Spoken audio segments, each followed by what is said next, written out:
you're trying to keep me engaged longer and longer and longer. We got something great coming up, and it just keeps not happening until later in the hour. That's keeping you engaged the whole hour.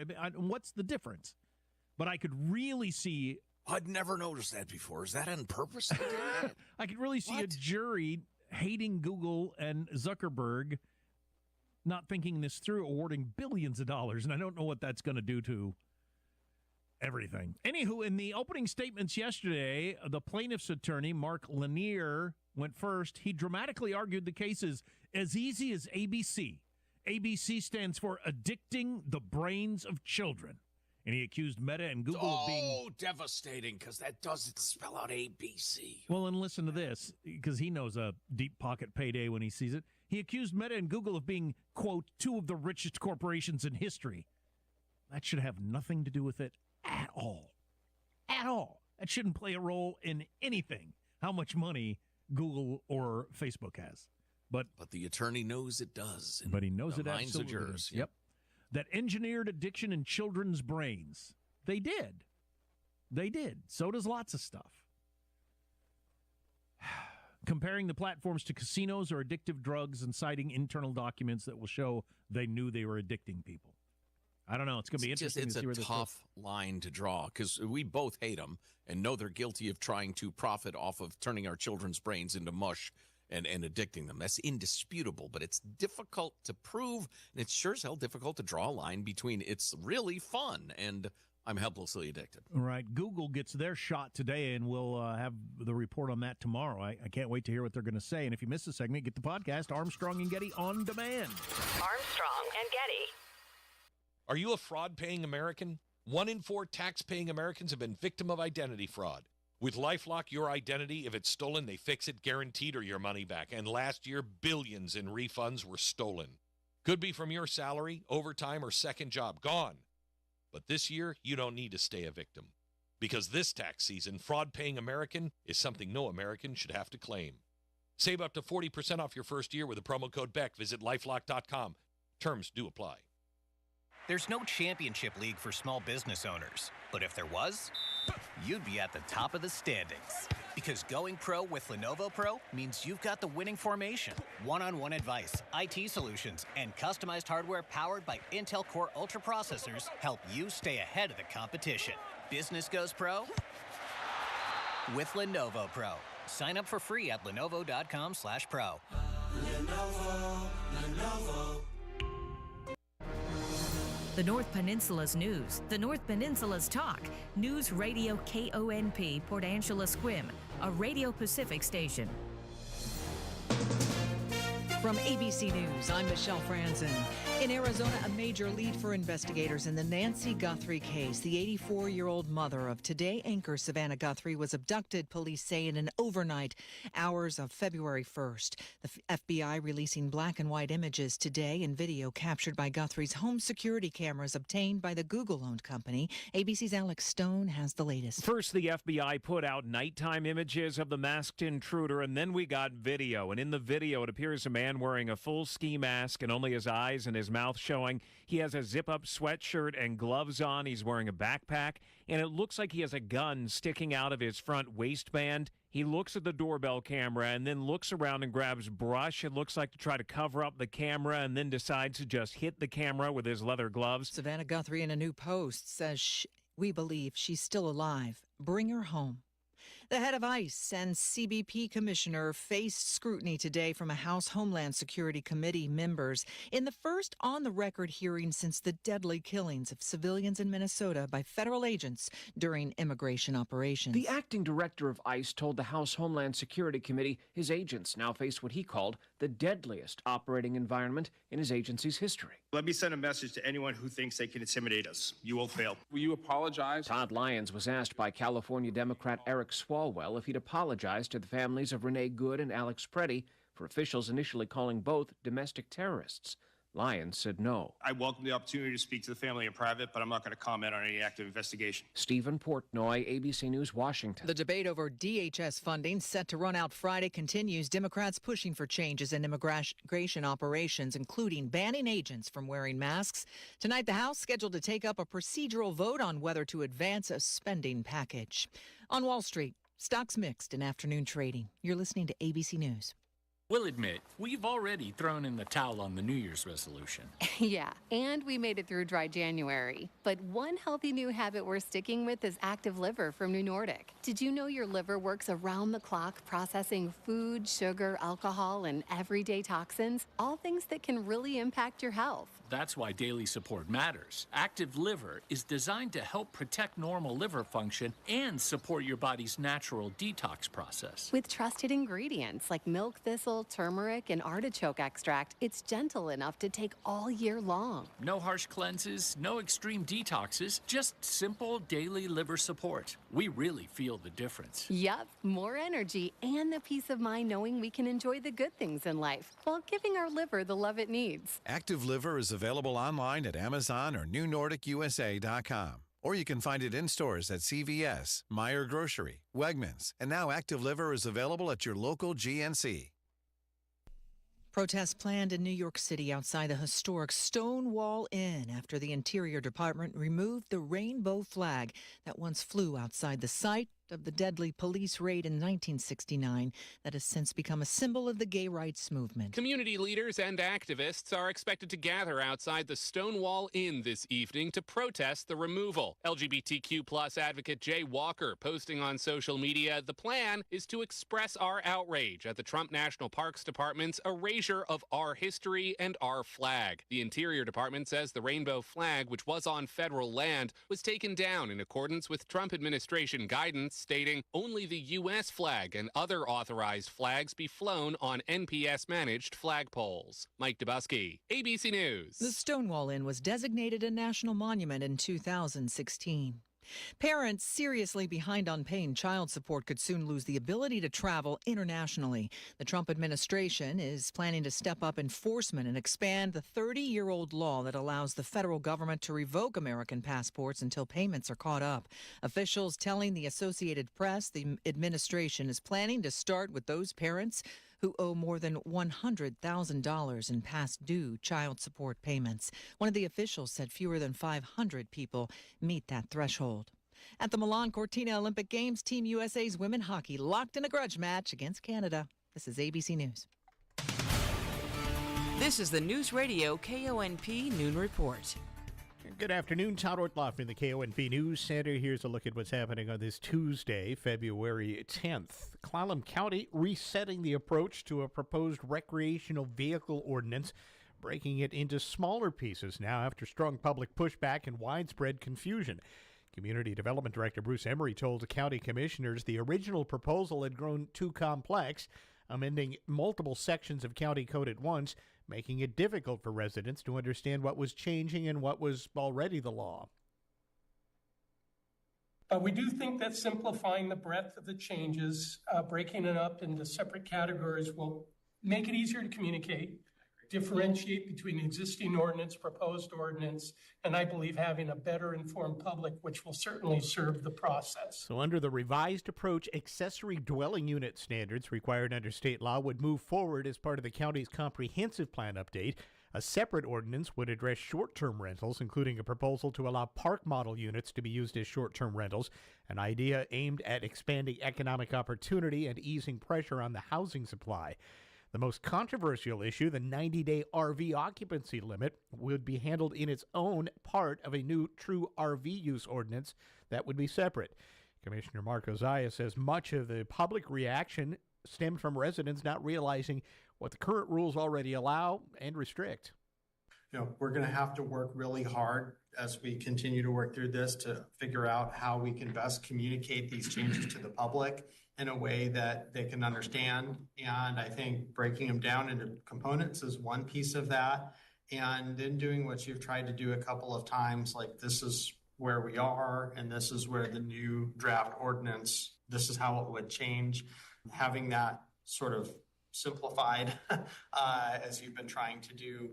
To improve communication, commissioners plan to host a public forum later this month. They say that'll give residents a chance to ask questions and review the changes one piece at a time. The Planning Commission is expected to begin work on that RV portion of the ordinance in March or April, with a final recommendation coming later in the spring. Daytime travelers on parts of Highway 101 near Forks will want to add a little extra travel time from 8 a.m. till 3:30 p.m. starting tomorrow. And then this Thursday, WSDOT maintenance crews will be cleaning drains in the Downs Creek Road area. During the work, travelers will see flaggers alternating traffic stops of up to 30 minutes in each direction. The area has been reduced to one lane of alternating traffic around the clock since December, when erosion was discovered near the shoulder of the road there. More news after this. Do you know when your septic system was last inspected? Clallam County Environmental Health keeps those records and can tell you. Pumping your septic and complete septic inspections by licensed professionals are two very different things. State law requires inspections every 1 to 3 years, depending on the system you have. Get more information about your septic system and inspection requirements by calling Clallam County Environmental Health 360-417-2258 or by logging on to clallam.net/septic. Hi folks, this is Courtney from Lavender Meadows. Join us this Saturday at Lavender Meadows for a Heart Health Affair, an event dedicated to caring for the heart in all the ways that truly matter. On February 14th, we're bringing together an inspiring local businesses and knowledgeable guest speakers who are passionate about heart health, from movement and mindfulness to nourishment and health. This is a free event for your health. Join us this Saturday at Lavender Meadows for a Heart Health Affair from 11 to 3, February 14th at Lavender Meadows in Sequim. In other news, every year Black Ball's Coho Ferry, which connects Port Angeles to Victoria, goes into dry dock for up to 6 weeks, temporarily cutting off transportation between the two countries. Anyone who attended last year's Welcome Back event after the dry dock on the waterfront knows that it was a raucous and happy affair. Some 250 people came together to celebrate the ferry's reopening and the return of Canadian citizens to the Olympic Peninsula. This year, the Welcome Back Coho event is going to take place Thursday, February 19th. And Sam Grello, director of the Port Angeles Waterfront District, says it'll be bigger and better than ever. We're getting the high school marching band to be out this year. We're able to pay them some money that's going to go towards their fund. They're trying to go to, I believe it's Anaheim. And then we're going to have a bunch of elected officials, port commissioners, county commissioners, city manager, city mayor, a bunch of city councilors will be there as well. And then it looks like we're also going to have a representative from the governor's office, as well as a representative from Representative Randall's office. The two of them themselves can't make it, but they'll have people from their offices coming. The relationship between the two communities, Victoria and PA, has a long history. So does the reliance on the economic activity that comes as a direct result of the Coho Ferry.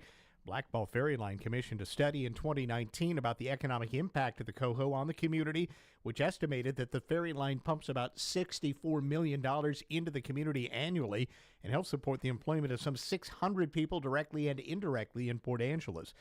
Organizers asking people wear red, white, or black shirts and tops at the upcoming Welcome Back ceremony.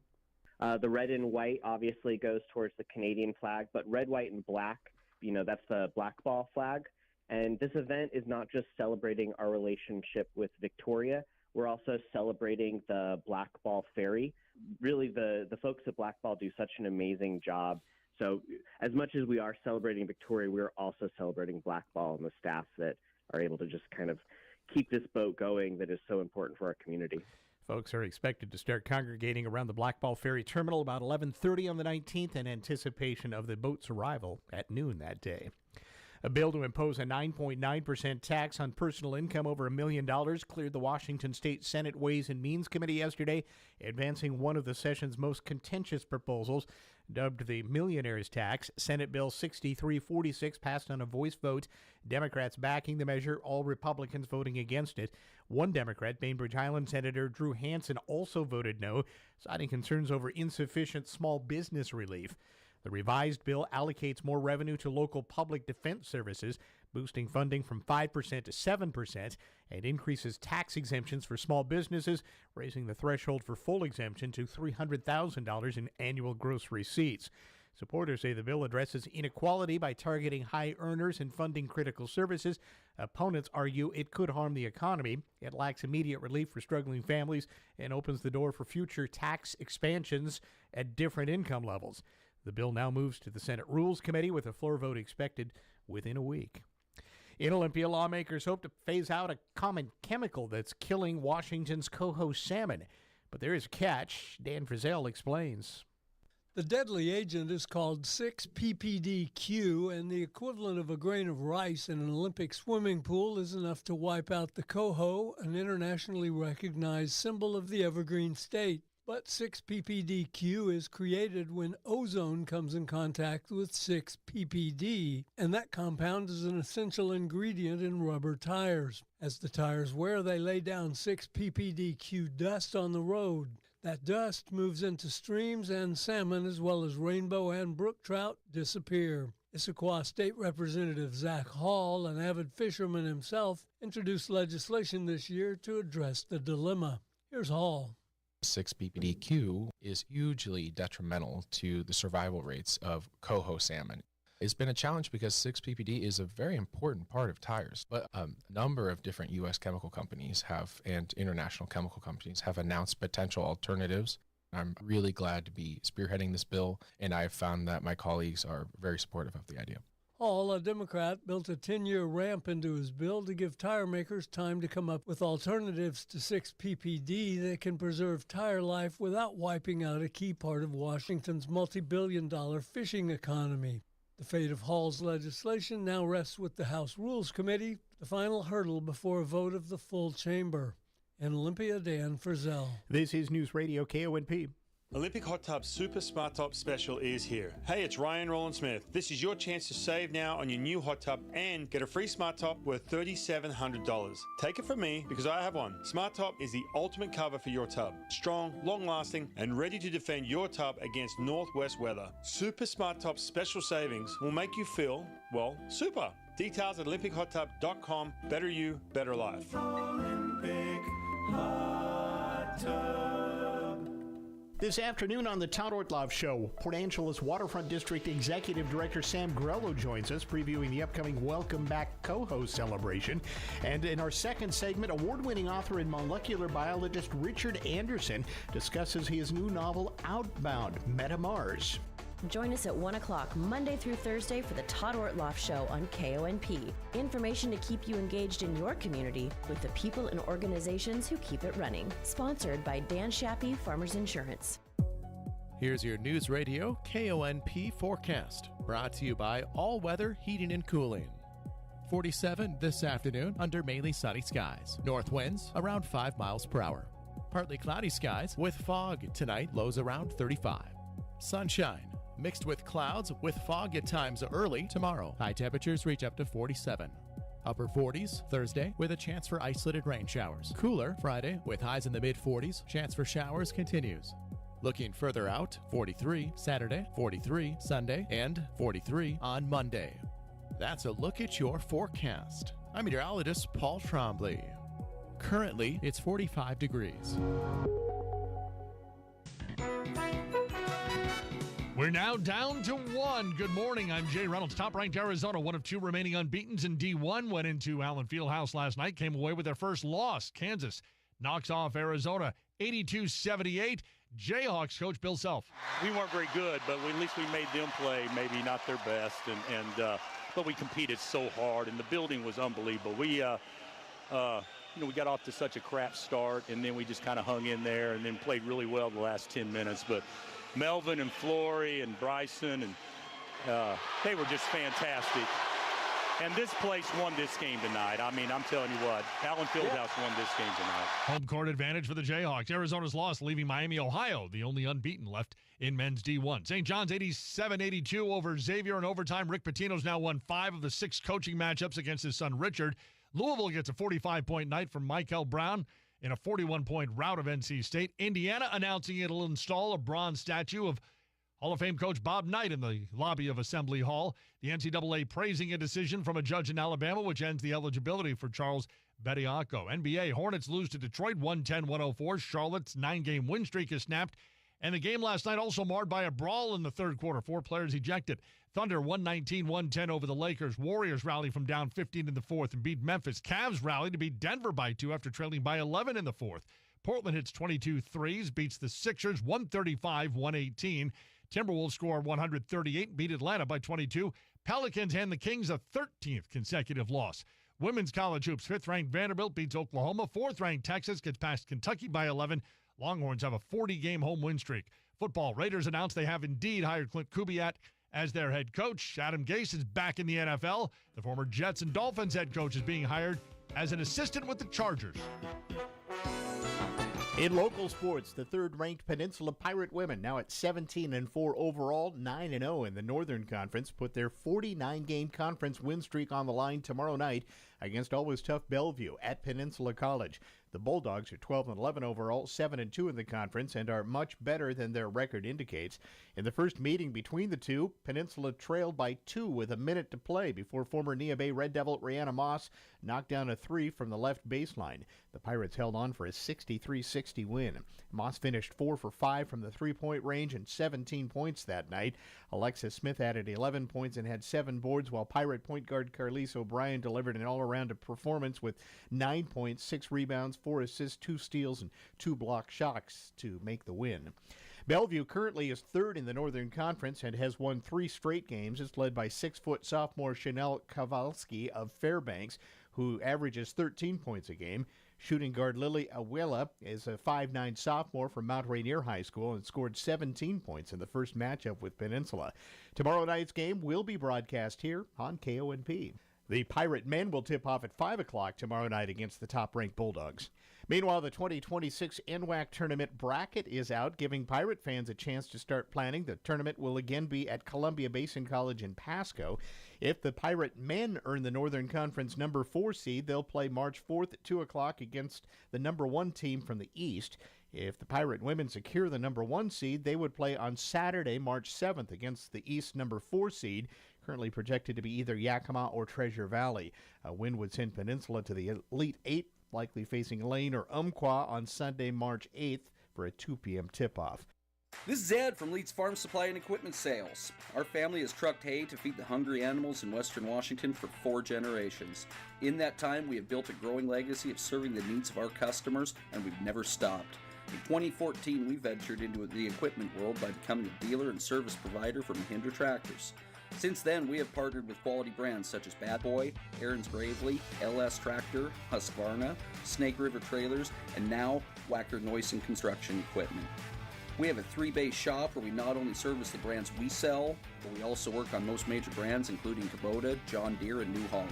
We carry a wide variety of parts, filters, belts, and fluids. We have a fully stocked hydraulic shop and can build hoses for most machines while you wait. Chainsaw or weed eater need some TLC, we work on small engines too. We even offer welding and fabrication services. We have been earning the Peninsula's trust for over 25 years with your animal's care. We look forward to earning your trust with your equipment's care too. News Radio KONP Business.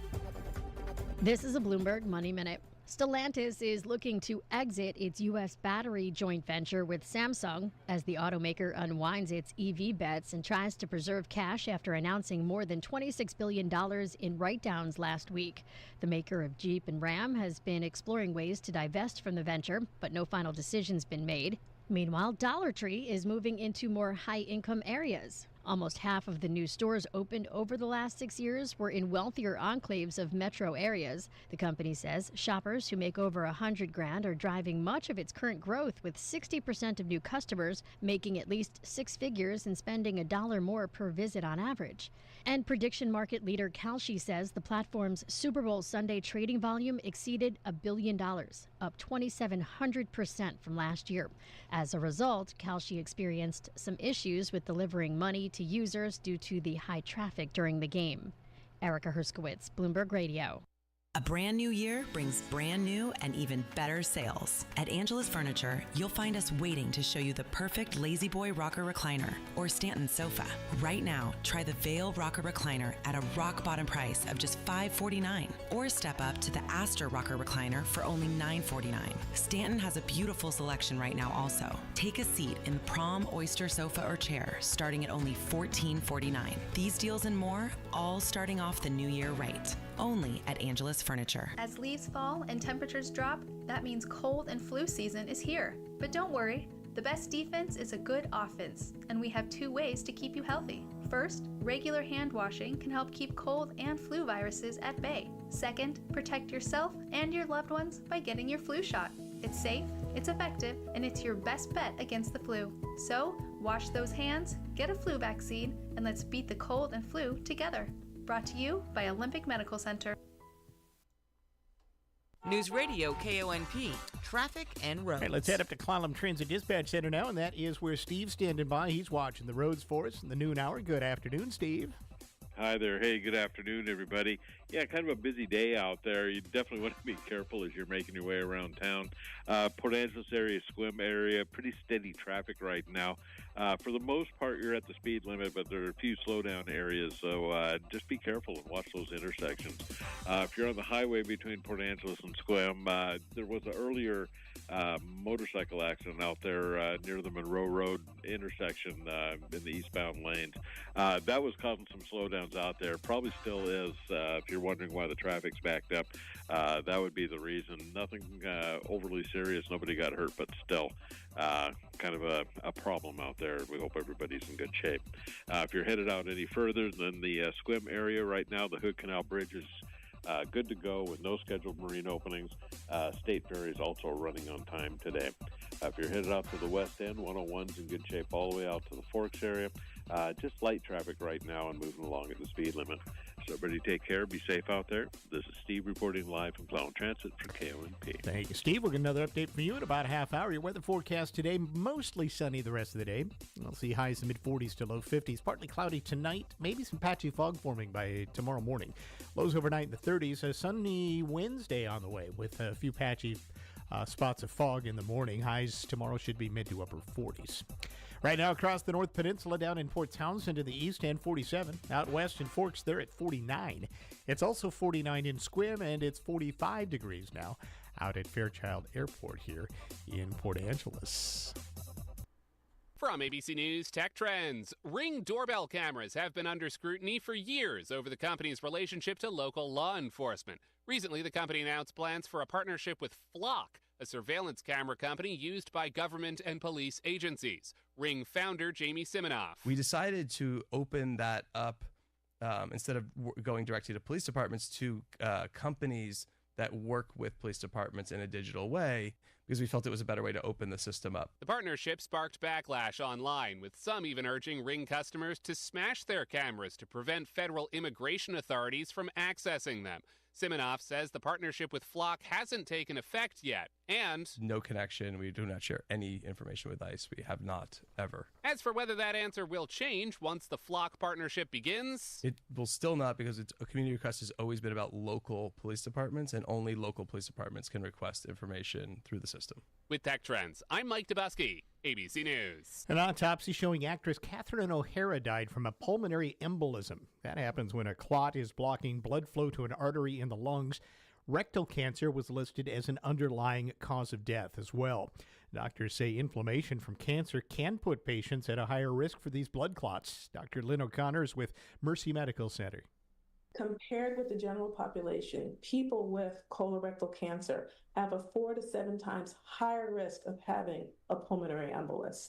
And this risk is highest during the first 3 to 6 months after diagnosis and during chemotherapy. A Better Life with Dr. Sanjay Gupta. You know, there was this landmark study about a decade ago that found feeding peanut products to young babies could prevent the development of life-threatening allergies. That challenged the conventional wisdom that parents should avoid feeding their kids peanut products until age 3. Now, the result of parents following the earlier introduction advice was a major drop in the number of kids with diagnosed peanut allergies. That's according to compelling retrospective research out of the Children's Hospital of Philadelphia. The study's author said, it doesn't have to be a lot of food. We're talking about little tastes of peanut butter, milk-based yogurt, soy-based yogurts, and tree butters.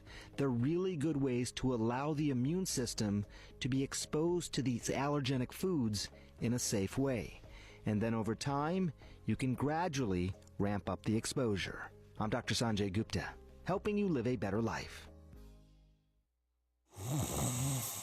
Sound familiar? At Mattress Firm, we understand there are many problems that can keep you up at night, like snoring, aches and pains, or sleeping hot. Our sleep experts have the unrivaled know-how to match you with a mattress that can help. And now at Mattress Firm, save up to $500 on Tempur-Pedic, plus get a $300 instant gift. For the great sleep you deserve, visit Mattress Firm. We make sleep easy. Restrictions apply. See store or website for details. For nearly 2,000 severely injured veterans, everyday life has become filled with barriers. So we build specially adapted homes at Homes for Our Troops. And thanks to our donors and supporters, this life-changing gift of freedom is provided mortgage-free to these veterans. But we need you to join us, too, in completing this important mission. Please visit hfotusa.org and help build homes and rebuild lives. Hello, I'm Jerry Stewart, and this is One Moment in America. We all know that George Washington's the father of our nation, but what do we know about George Washington's mother? I'll tell you that story after this important message. If you've been hearing my radio programs now for the last 20 years, you know that I've been telling the true stories of those who have followed God's ways to make America the greatest nation in the world. So what's the latest? Well, we're now doing this nation-saving work full-time, and we need your help by becoming one of our ambassadors, subscribing to All We Have for just $5.95 per month. To get what? Number one, full access to our amazing website that is full of over 100 true stories to teach us with these stories how America is to act and operate. We also have lessons for all ages to teach us what we must do now. And our children, they will be our nation's leaders very soon. I will have live presentations online for you to hear, maybe even to participate. And when must this all get started? Now. Call our offices today at 817-995-6965 or go to our website at www.jerrystewartusa.com and email our office. God bless you. George Washington's mother, her name was Mary, was known to be quite an eccentric. She preferred her own private life, she didn't like dressing up, and her favorite pastime was fishing with her son George. And what did her son George think of her? He said, "All that I am, I owe to my mother. I attribute all my success in life to the moral, intellectual, and physical education I received from her." And what was Mary Washington's advice to her son? Remember, son, God is your only sure trust. Wow, the power of a godly mother. I'm Jerry Stewart, and that was One Moment in America.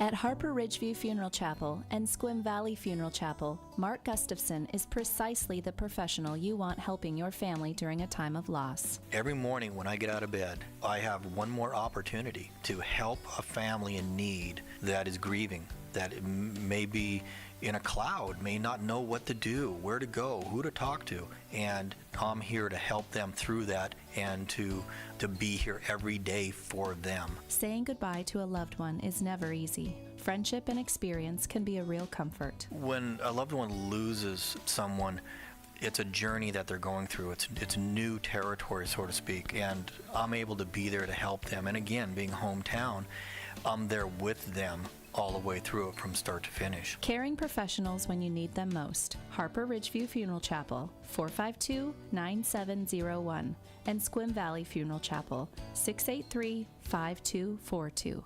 This afternoon on the Todd Ortloff Show, Port Angeles Waterfront District Executive Director Sam Grello joins us, previewing the upcoming Welcome Back Co-Host celebration.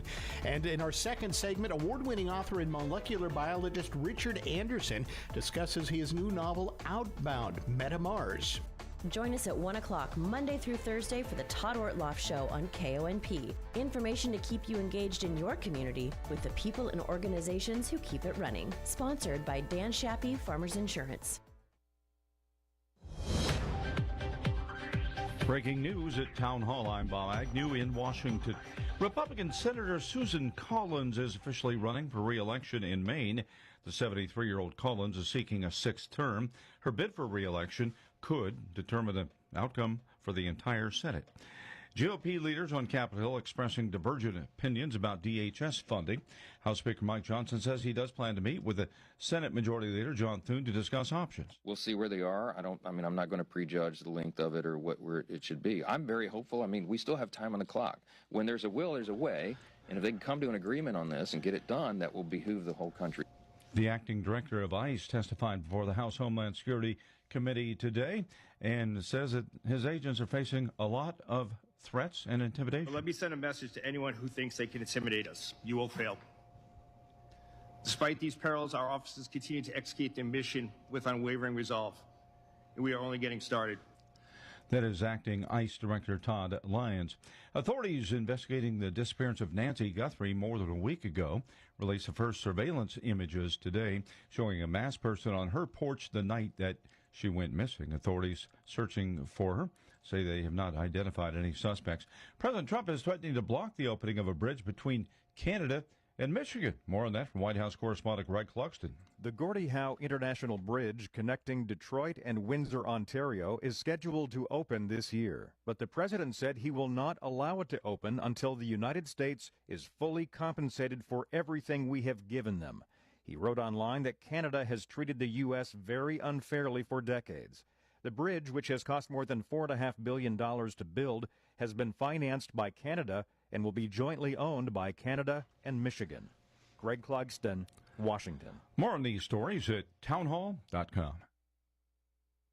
Wesley Financial Group is not a law firm, and Chuck McDowell, definitely not an attorney. This is Chuck. Do you feel stupid for buying a timeshare?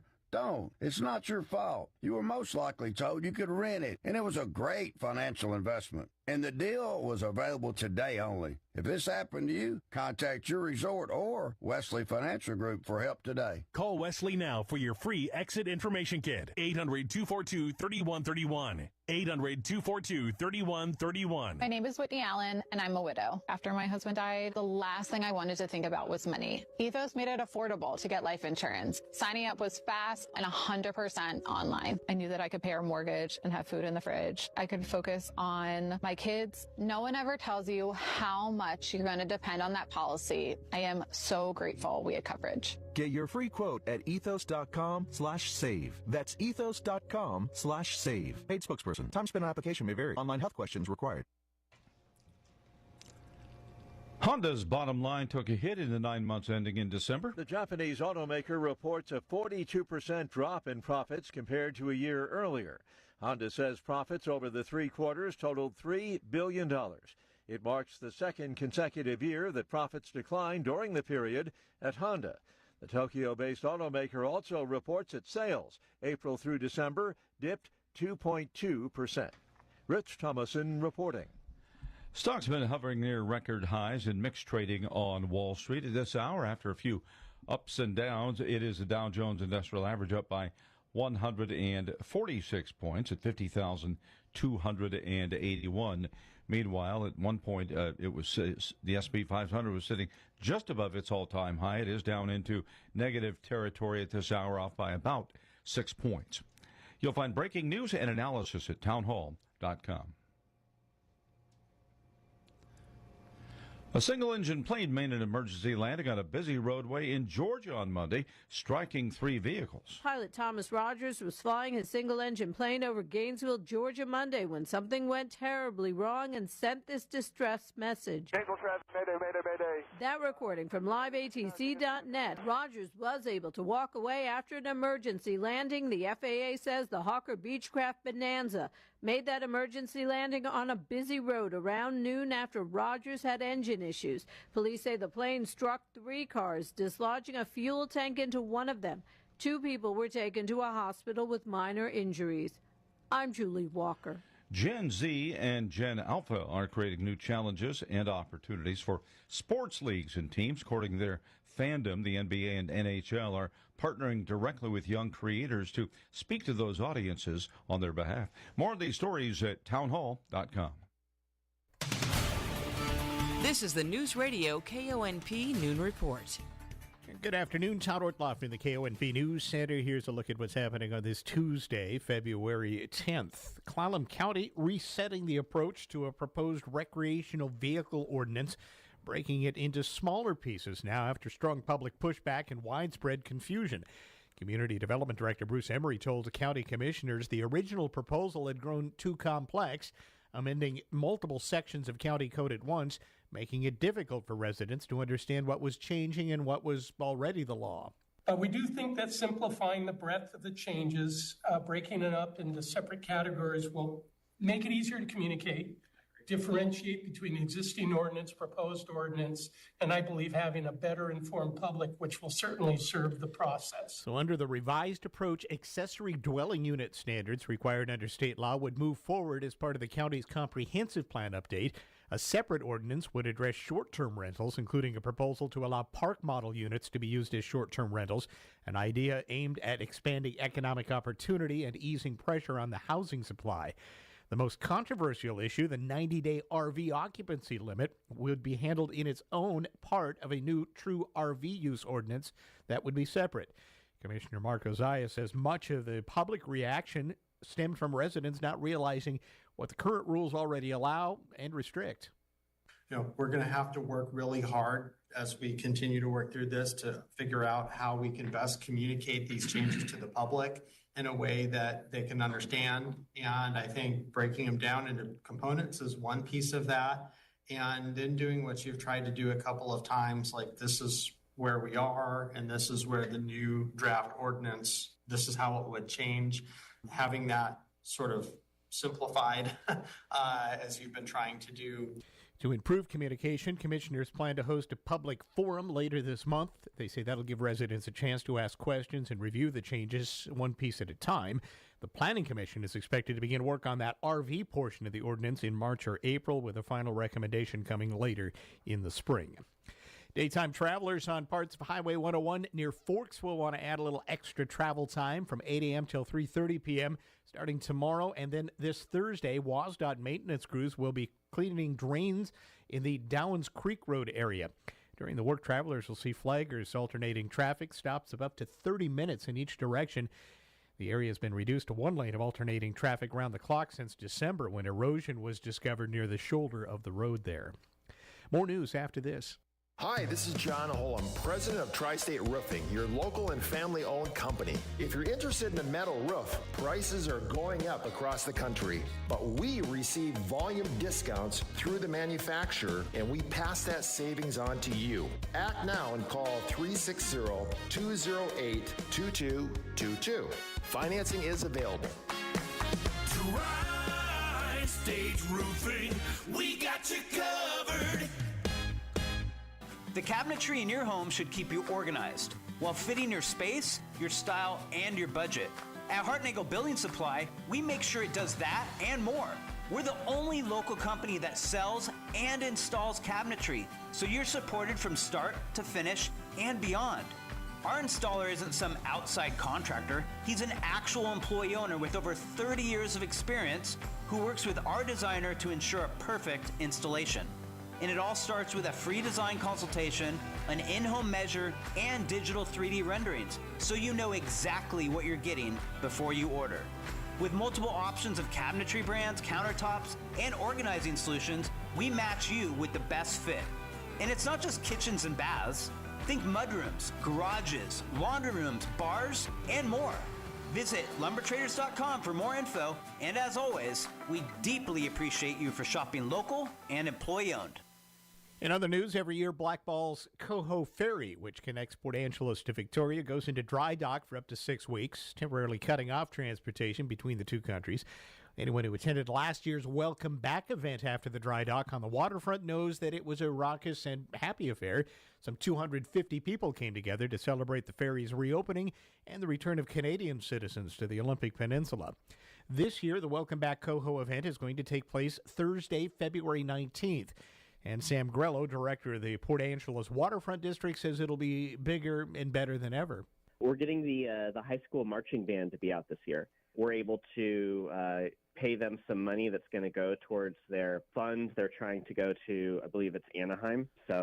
And then we're going to have a bunch of elected officials, port commissioners, county commissioners, city manager, city mayor, a bunch of city councilors will be there as well. And then it looks like we're also going to have a representative from the governor's office, as well as a representative from Representative Randall's office. The two of them themselves can't make it, but they'll have people from their offices coming.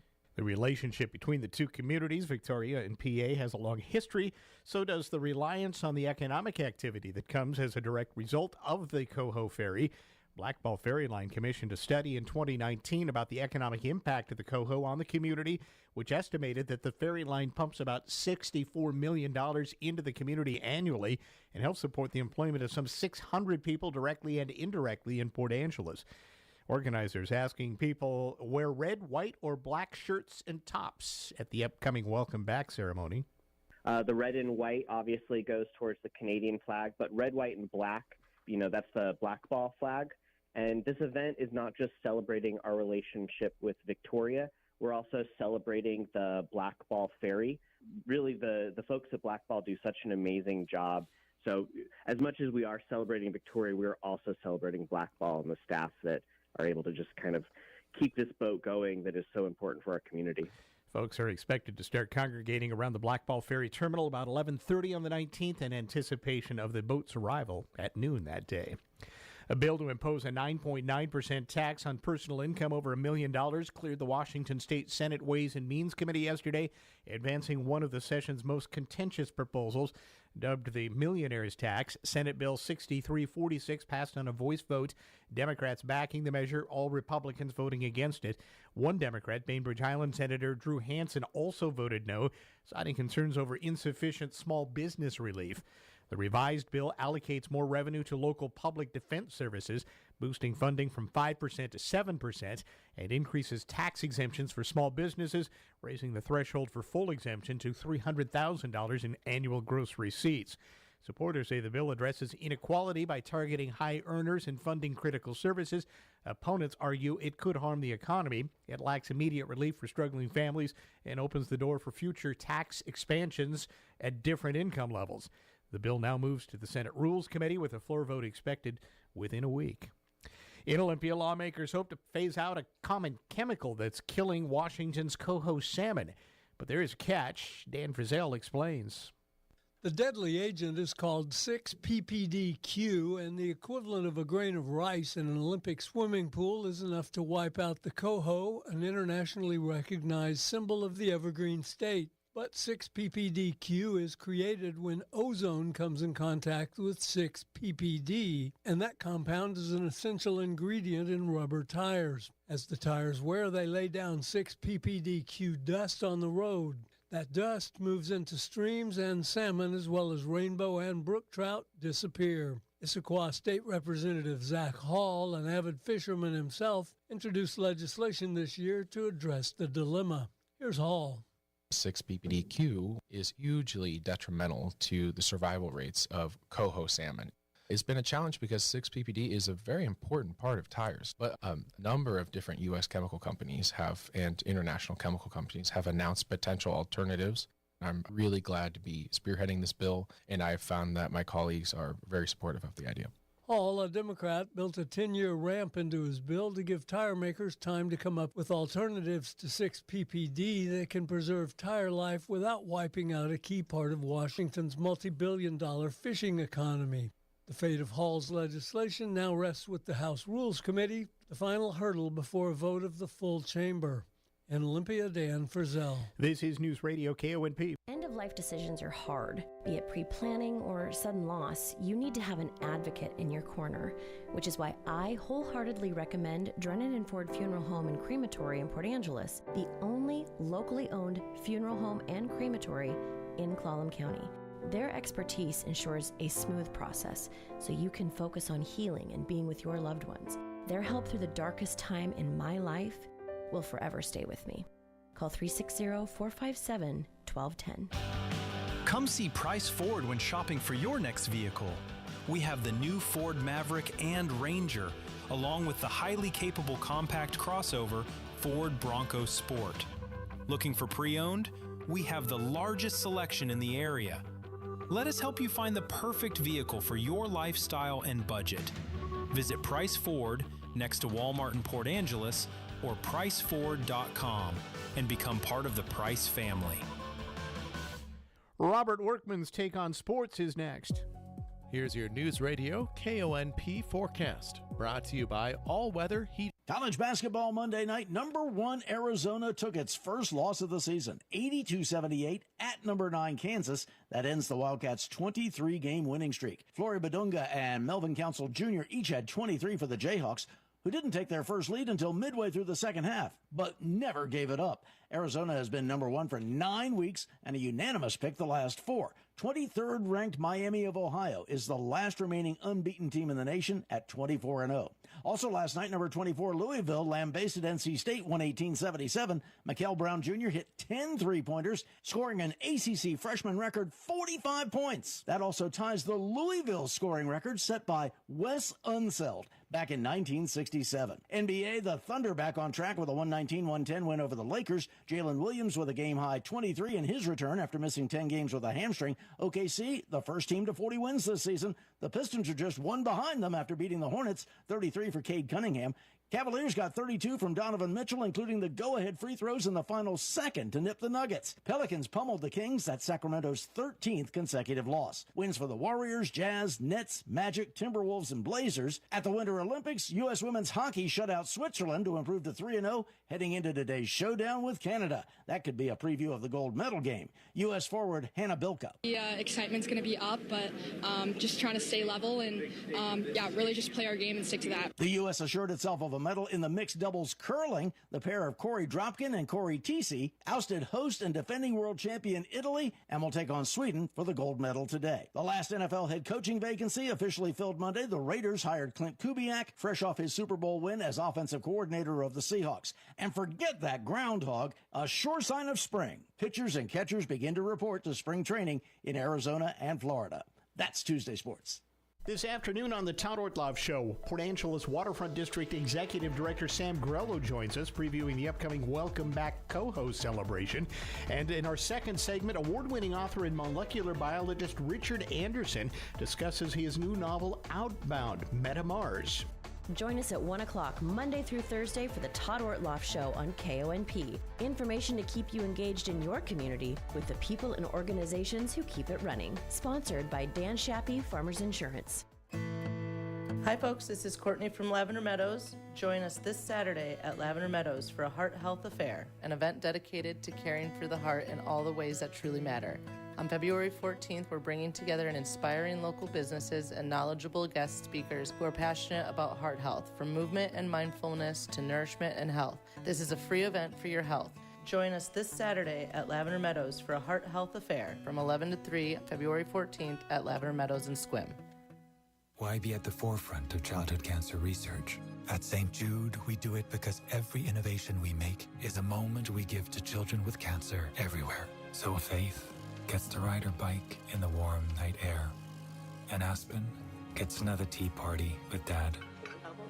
This is why we do it. But we can't do it without you. Help St. Jude give children with cancer more moments. Learn more at stjude.org. News Radio KONP Business. This is a Bloomberg Money Minute. U.S. retail sales unexpectedly stalled in December, suggesting consumers held back on holiday spending. Commerce Department data shows the value of retail purchases were little changed after a 0.6% gain in November. Excluding auto dealers and gas stations, sales were also flat. Meanwhile, delinquency rates on loans ranging from mortgages to credit cards rose 4.8% of all outstanding U.S. household debt in the fourth quarter, the highest level since 2017, driven by higher defaults among low-income and young borrowers. And Paramount Skydance isn't ready to take no for an answer. It's enhancing its already spurned offer to take over Warner Brothers Discovery by offering to pay a $2.8 billion breakup fee should a deal with Netflix fall apart. Warner says it'll look over the offer, even though it's already agreed several times to sell its film and streaming assets to Netflix and spin off its cable brands, including CNN, as a separate business. Erica Herskowitz, Bloomberg Radio. Let's get a last check of the noontime traffic next. No matter what you are trying to keep in or what you're trying to keep out, Leitz Farm Supply and Equipment Sales has fencing to get the job done right. Leitz carries everything from barbed wire and no-climb fencing to field fences and gates, with all the equipment you'll need to install.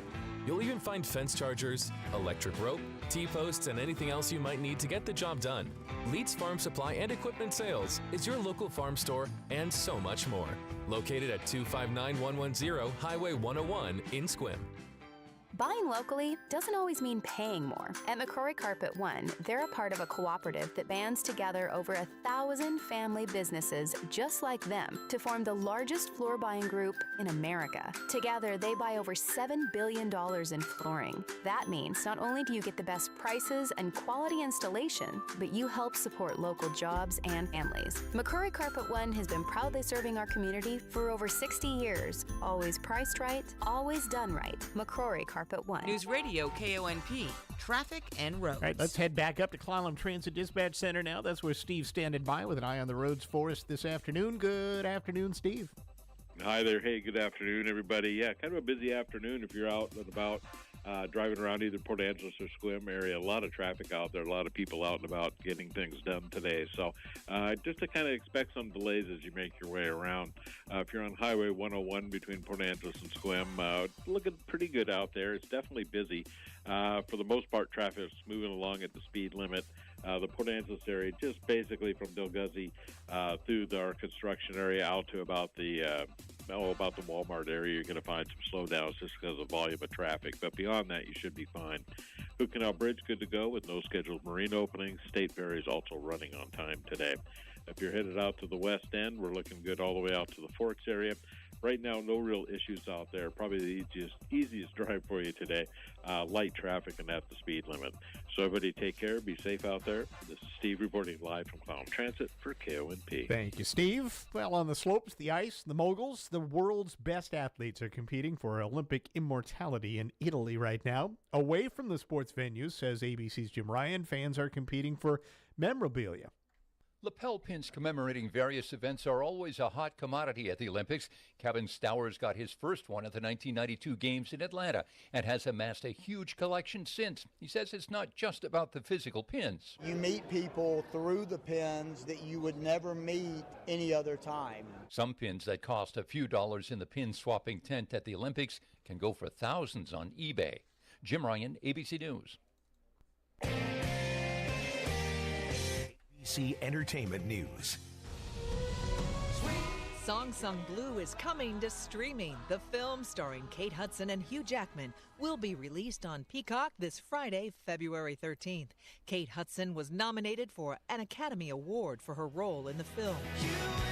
Noah Kahan's The Great Divide has debuted at number 6 on the Billboard Hot 100. The single marks Kahan's first Hot 100 debut in the top 10. Kahan's new album, The Great Divide, is set to be released on April 24th, and his new tour is set to launch in June. People say we have our first teaser for season 22 of The Bachelorette, featuring the secret lives of Mormon wife star Taylor Frankie Paul. The new GLP-1 drugs like Wegovy and Zepbound have become a worldwide buzz, and now the World Health Organization is laying down its first ever guidelines. The new guidelines suggest using long-term GLP-1 therapy for adults living with obesity. But they say the drugs work best when combined with lifestyle changes like exercise, healthy food choices, and weekly check-ins on progress. The WHO says obesity is not a willpower issue, but rather a chronic disease that affects more than 1 billion people worldwide. GLP-1 drugs can be powerful tools, but they are not a standalone fix. The WHO is calling for countries to pair these drugs with broader efforts to support healthy living, and also calling for fair access to these medications so that the future of obesity care isn't just for those who can afford it. With this Medical Minute, I'm Melissa Adon. During the big game, you may have seen an emotional Amazon commercial about how Ring doorbell cameras reunite lost dogs with their owners. Here's the straight scoop. I'm Kim Commando for ExpressVPN. When you're online, you're always being tracked. Keep your activity private and secure. Get 4 extra months for free at expressvpn.com/Kim. Ring doorbells are so prevalent that it's common to find anywhere from 5 to 20 on any given street. So Amazon had an idea. Using their mesh network called Sidewalk, anyone with a lost dog can upload the dog's photo. Ring doorbells in the area will scan for the dog as it monitors what's going on outside. And if your dog wanders by, Ring cameras attempt to match your photos. Amazon says it reunited 99 dogs in 90 days. Recording outside activity is perfectly legal. Their Ring doorbell network is already in place. And what a great idea. It sure beats stapling lost dog photos on telephone poles. Enter to win $250 every single day in February at winfromkim.com. Here's something most people don't think about. When a popular online service says it's free, you're usually paying for it with your privacy. Every click, search, and website visit can be tracked, logged, and used to build a detailed picture of who you are. And if you're not paying for the product, you're not the customer. You are the product. That's why I protect my online privacy with ExpressVPN. Your internet service provider can see everything you're doing online, and third parties can track your activity through your IP address. I'm not okay with that. With ExpressVPN, your internet traffic is routed through secure encrypted servers and an anonymous IP address, so your online activity stays private. It's fast, reliable, and incredibly easy. Just one click. One subscription protects up to 8 devices too. Right now, you can get my special offer of 4 extra months with ExpressVPN. Protect your privacy today. Go to expressvpn.com/Kim and you'll get that special offer of 4 extra months. Don't miss out. Go to expressvpn.com/Kim today. That's expressvpn.com/Kim.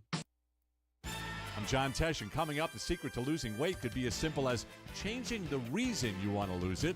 I'll explain next in today's Intelligence for Your Life Minute. Deep discounts on home updates are arriving at Macy's stores right now. Come in for huge President's Day deals, like 20 to 65% off a total bedroom refresh. Think Sealy and Beauty Rest mattresses, warm, cozy comforter sets, and so much more, all for up to 65% off. And then you can splurge on something extra fun, like 30% off a new pair of Levi's. See you at Macy's President's Day sale tomorrow. Savings off select prices. Exclusions apply. So for anybody looking to lose weight, you're going to want to hear what the Mayo Clinic discovered. They found that those who wanted to lose weight for health reasons, they fared better than those who wanted to lose weight to look good. They say the key to weight loss success came down to people's intrinsic motivation to live a healthier life. Their motivation came from within, not from valuing what others thought about how their body looked. So wanting to get to a healthy weight to reverse diabetes or live a longer life made people more likely to stick with a weight loss plan. But when people lose weight for a reason outside themselves, they're more likely to gain it all back. This study found that intrinsically motivated people look at maintaining their physical health as a continuous lifestyle and understand that permanent results take time. So they're more successful. I'm John Tesh with today's Intelligence for Your Life Minute. Your community-minded friends at First Fed bring you the Community Corner, highlighting good things happening right here in our area. The Seroptimists of Port Angeles invite you to a special on-site event this Thursday at Swain's General Store. They'll be on hand from 10 a.m. to 1 with a Valentine's special. Purchase a Seroptimist Elegant Gourmet coupon book for just $10 and you'll get a chocolate heart. It's your chance to grab your Elegant Gourmet, the coupon book that keeps on giving, providing you delicious meals and drinks around town, along with many other BOGO coupons. Funds raised by the Seroptimist Elegant Gourmet Coupon Book go to improve the lives of women and girls in our community through social and economic empowerment programs. Come see the Seroptimist this Thursday, 10 till 1 at Swain's, and pick up an Elegant Gourmet Coupon Book and enjoy a chocolate heart as a big thank you. Community Corner, presented by First Fed. The North Olympic Peninsula's news station. News Radio KONP Port Angeles Squim. AM 1450, FM 101.7 and 101.3. A Radio Pacific station. From ABC News, I'm Michelle Franzen. The investigation into Nancy Guthrie now in its second week, and today FBI Director Kash Patel releasing images, he says, and a third video from 84-year-old security cameras showing a masked individual armed and wearing a backpack and gloves approaching the camera. ABC's Alex Stone has more. We had been told by the company Nest and Google that they had been working with authorities, and now we have these critical images. The FBI's plea right now is to everybody to pay attention, look closely at these images, and if they see something, they recognize somebody, to call that tip line. ABC's Melissa Adon, Savannah Guthrie, in a new social media post on Instagram, says, quote, "We believe she's still alive. Bring her home." There are new details in the FBI warrant that was carried out at an elections hub in Georgia where agents seized hundreds of boxes of 2020 ballots and other items that were related to the presidential election. The unsealed affidavit shows the FBI acted on a referral from former Trump campaign lawyer Kurt Olson, who now works inside the White House. It points to allegations that have been aired and debunked for years, that some Fulton County ballots were scanned multiple times, that some images of ballots went missing, and that some electronic data from the election might have been altered. The FBI said the seizure of the ballots and records would corroborate the analysis that has fueled those theories. A magistrate judge signed the warrant last month. ABC's Stephen Portnoy reporting from Washington. ICE and Border Patrol leaders testified before the House Homeland Security Committee today on immigration operations. It was the first hearing since the deadly shooting of Alex Preddy and Renee Good in Minneapolis. Democrats, meantime, are pushing for changes to immigration operations, including banning masks for agents, and a vote tonight to advance a spending package is expected to avoid DHS funding that runs out this Friday. You're listening to ABC News. We all hear the radio ads about the IRS. They tell you to be afraid, to be scared, and they try to frighten you into calling. I'm not here to do that. Tax Relief Advocates is different. TRA is here to tell you that if you owe money to the IRS, whether it's $5,000, $50,000, or $500,000, we have a solution. It doesn't matter if you're sitting in your car, at work, or with your kids. No matter where you are, call now. 800-576-2024. Don't lose hope. TRA can eliminate or reduce what you owe to the IRS. Generous programs are now available that can give you a fresh start. Our passion is taxes and helping individuals fix their IRS problems. We have over 1,000 five-star reviews on Google and an A+ with the Better Business Bureau. You don't need to be afraid of the IRS any longer. End your tax nightmare today by visiting us online at TRA.com or call 800-576-2024. That's 800-576-2024. Tax Relief Advocates. Real solutions for real people. It is day 2 of a landmark social media trial in California. YouTube, Facebook, and Instagram accused of creating addictive platforms that have led to behavioral and mental health issues for children. ABC's Mike Dubusky has details. Lawyers for YouTube taking the stand to push back on claims the platform is designed to be addictive, arguing that YouTube is different from Facebook and Instagram because it's not a social media platform. They also state that people can disable certain features, including the ones that automatically play another video after the one you clicked on is over. If you don't like it, turn it off, say YouTube's attorneys. Israeli Prime Minister Benjamin Netanyahu on his way to the U.S., all to meet with President Trump. Iran is expected to be a big topic as the U.S. continues negotiations with Iran on its nuclear program. ABC's Marcus Moore has details. His meeting with President Trump comes ahead of a second round of U.S.-Iranian negotiations that are expected to happen soon. Iran has said that any new discussion will focus only on its nuclear program and that they will not accept a zero uranium enrichment policy. And so, really, their stance has not changed, and that's really where things stand at the moment in terms of these negotiations. Snow on tap for both the west and east coasts today. Residents in the northeast, meantime, getting some relief from those brutal temperatures this week. Michelle.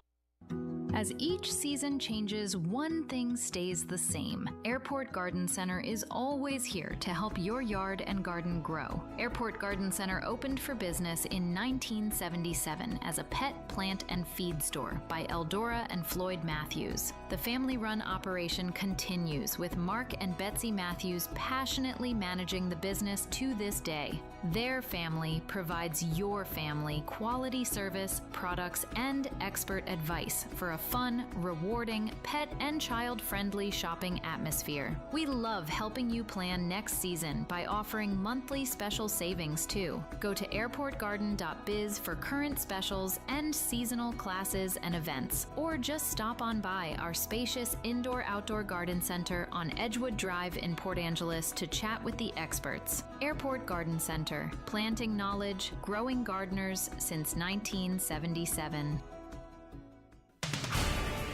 KONP News brought to you by RE/MAX Evergreen Real Estate. Outstanding agents, outstanding results. 457-6600.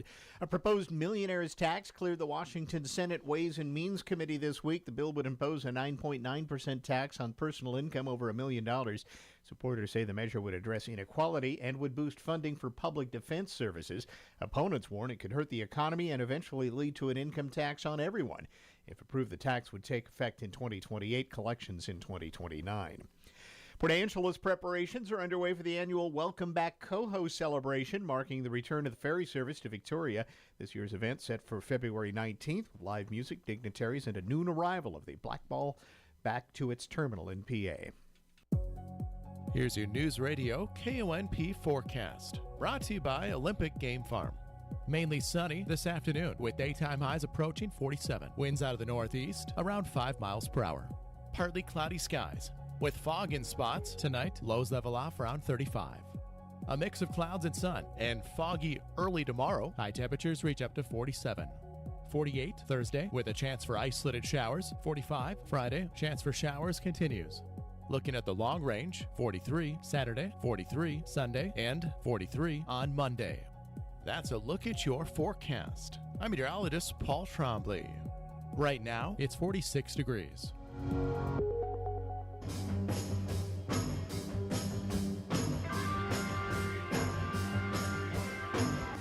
It's the Todd Ortloff Show on News Radio KONP. Now, here's Todd.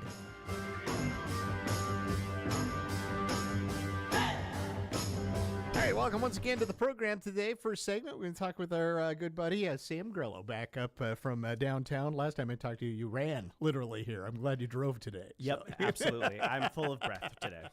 Sam is the executive director of the Waterfront District, and you heard in our news earlier today, they got a big event happening next week as we welcome back the Coho, which is kind of a thing. If you've been around here long enough, you start to miss the horn and all of that when the Coho goes out to dry dock every year.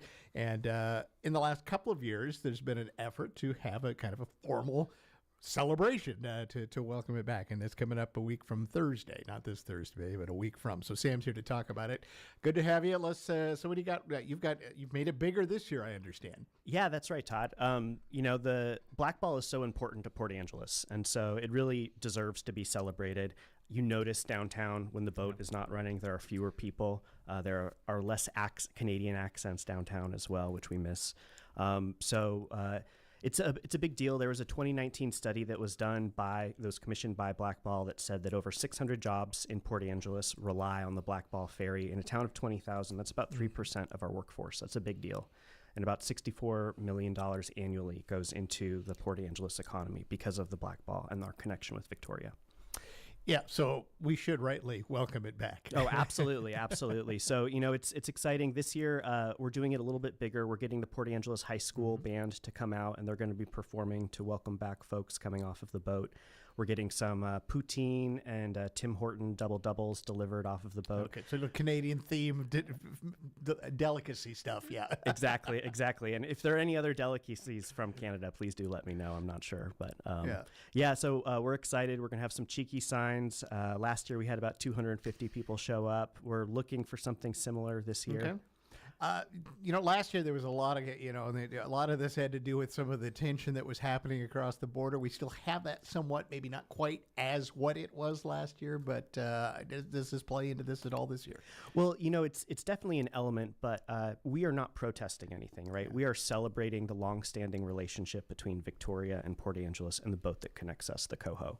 But yeah, that is certainly something that, when we're talking to Canadian press, they are very interested to hear, how we feel about the relationship between America and Canada. And obviously here in Port Angeles, it's very important to us. And I think even through this past year, it may have been different when you got to the microcosm of the North Olympic Peninsula and Lower Vancouver Island. Yep. As opposed to maybe what the rest of both countries were saying and thinking. Yeah, absolutely. Right, Victoria is literally on an island, and when the floating bridge goes down, we're basically on an island too, right? We're just 90 miles away from Victoria. We're over 3,500 miles away from Washington, D.C., and about 3,000 miles away from Toronto, right? So, we truly are a community that is separated by a border. our communities don't have time for that nonsense or that dialogue. We were just chatting before we went on the air today. This is kind of a slow time downtown, and that's fittingly so. That's usually in winter, although you personally and all the work you guys are doing are a little busy. But you do, the downtown folks, they feel it when the coho's not dumping a couple of loads of ferry passengers into town, right? Oh, yeah, absolutely. Even in the middle of winter. Yep. Yeah, and this is the time when some of our downtown merchants choose to shut down for a couple of weeks so they can do inventory and fix up their building, do a little bit of renovation projects. Yeah, and built on knowing that the dry dock time was coming, right? Yep, absolutely, absolutely. Now let's say I have to say hats off to the Blackball Ferry folks, because they have planned this thing. They do it this way, and that's the reason that ship, which is not a young ship, is as beautiful as it is now and continues to run basically flawlessly when it is in service. Yeah, I mean, are you kidding me, Todd? Bing Crosby and the Andrews sisters have sung a song about the boat, right? This boat is from, I think, 1955. It is insane that it is still operating, and it's, in ship shape, right? I don't feel sketched out on that boat. I love it. It's way better than the Washington State ferries, in my opinion. Agreed. So welcome them back as well. Certainly, there's still been some work and some things have been happening downtown too. So I mean, you've rubbed elbows with the crew down there, even though the boat's not here. They still do a little bit of work. Yeah, they absolutely do. And one of their staff members, it goes by the name of John Fox, and he just received the Citizen of the Year in the Community Awards, and that was given out by the Chamber. I happen to be one of the judges for that. And that just goes to say that John has been out, and he has helped with things like our tree lighting ceremony. He's been running a forklift to set up a tent for us. And so, Blackball does a lot in our community besides just running a boat between Port Angeles and Victoria. Yeah, it really is integral downtown. Okay, so let's give me a few nuts and bolts before we move on from this. If folks want to come be part of this a week from Thursday, give us the times and what we should expect. Yeah, absolutely. So we'll be congregating in front of the Blackball Ferry Terminal on Railroad and Laurel Street around 11:30 on Thursday, February 19th. I'm asking that folks wear red, white, or black T-shirts to represent the Canadian flag and the Blackball flag. We're going to have live music and cheeky signs we'll be distributing, as well as Canadian and American flags to folks. We're going to have an Ask an American booth, and that's obviously for departing passengers. But if any Port Angeles locals want to ask an American, they can do that too. And then, that's kind of a hit last year, wasn't it? It was fun, yeah. We had some pretty goofy questions. But then, it'll be really fast. The boat gets in at noon. Folks will be departing, and then we kind of go our own separate ways around 12:30. Yeah, it's a quick turnaround, basically. It is. They all come. I do know last year those Canadians were very surprised, I think, coming off that boat, seeing all those people. I probably went, what is this? Yep. There were actual tears. It was a very heartwarming, feel-good event. Yeah. So we'll hope we can replicate it again on a week from Thursday. We'll hope the weather holds just a bit. Knock on wood. Knock on wood, right? Yeah, very good. Before I let you go, other things going on in the district. I saw a little link recently. There's some talk about maybe doing an upgrade downtown at the part where the Winter Ice Village is. You're kind of reaching out at this point, the very, very early stages. You want to talk just a little bit about that? Yeah, absolutely. So, we got a grant last year from Washington State's Tourism Department to explore the possibility of potentially developing an outdoor recreation center, essentially a pavilion, where we would put a freestanding roof structure over the Lot B parking lot, which is where the Winter Ice Village is. And that would allow for more programming to happen, when weather issues are happening. Sometimes it's hard to do stuff down at the city pier, but we would still allow for overflow parking in the summertime, because that lot is used for parking in the summer. Right. And I guess in theory that would cover the Winter Ice Village when it goes in. That'd be the plan, right? That is the plan. And so, a couple of years ago, we had kind of a catastrophe happen where the snow got into that tent, and with something like this, we would not have an issue like this. And there's the potential of having a bigger ice rink as well, which is exciting. That's great. Okay, but right now, you got a link. You want some folks maybe go on there and give an opinion? Yeah, absolutely. So there's a link on our Facebook page for a survey for this to see, how would you want to engage with an outdoor recreation center? Is it something? Do you think it's a terrible idea? Should we not touch parking at all downtown? Right. This is where you can share that thought. All right. Interesting. Yeah, I'd be curious to see how that all goes. far from getting this thing built. I know it's going to take, you're going to have to search out money and funding and all of that. That's Years. not even identified, right? Yes. Yeah. So, all right. Very clear. Other things happening short-term downtown with the Waterfront District? Well, let's see. We do have one of our monthly Elevate PA meetings this evening. It's going to be happening at the Red Lion from 6 to 7 p.m. We're going to have Fire Marshal Joel McKean and the Community and Economic Development Manager Shannon Cartmell come. There's some new incoming codes, and so they're going to make themselves available to the business community for questioning. So that should be interesting. I would recommend folks come down for it. And where's the location? We're at the Red Lion Hotel. Oh, at Red Lion. Okay. Yep. And then looking ahead, any other kind of plans as we get into summertime and such that you guys are trying to brew up? Yeah, absolutely. So two really exciting things are coming. On April 8th, there is going to be the groundbreaking ceremony for the Marine Discovery Center, which is our new multi-million-dollar aquarium that's going to have live puffins that's going to be just west of Field Hall, which is very exciting. And then in May, we're going to have a big top tent circus coming to town, and that's going to be basically where the Marine Discovery Center is going to be built. But it's a big deal. They're going to have 5 performances. I mean, straight up, like the circus is coming to town. Yeah. Under a tent. Yep, under a tent. Yes. So that's going to be pretty fun. It'll be the last time you'll probably do that because soon that will also be an aquarium. Yep, right? absolutely. So the last circus coming to town, at least in that location. Yeah, right. Yeah. Then it'll just be the circus of us, right? Right. Overall, though, you guys are staying very busy and trying to fulfill kind of what the ideas are for the district as well. I mean, it sounds like you're rolling along and getting merchants engaged and all of that. Yeah, we're still figuring it out. Right, we're about a 2.5-year-old organization, and so later this year, we're about our 5th year into Elevate PA. We're going to be updating our Elevate Port Angeles plan. The Laurel Street stairs are going to be getting an upgrade soon, and so there's going to be an announcement later in February about that, and there'll be an opportunity for the public to comment if they like the new design for the Laurel Street stairs or if they hate it.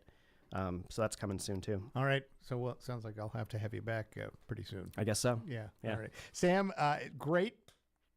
First thing on the list, though, is next week on Thursday. Get down if you can and celebrate the Coho coming back into town. Yeah, absolutely. I've missed the horn. Choo choo. Yeah, it's kind of like it's after a while. It's like something's missing. Absolutely. It reminds me of the days when the courthouse clock was broken for a while, and I was like, it's not Port Angeles. We don't have a Coho ferry horn. We don't have a bell on the clock. Where'd our sounds go? Yep, right. Yep. Sam, it's great to talk to you. Thanks, Todd. Sam Grello is the executive director of the Port Angeles Fine Art. I almost gave you a different job.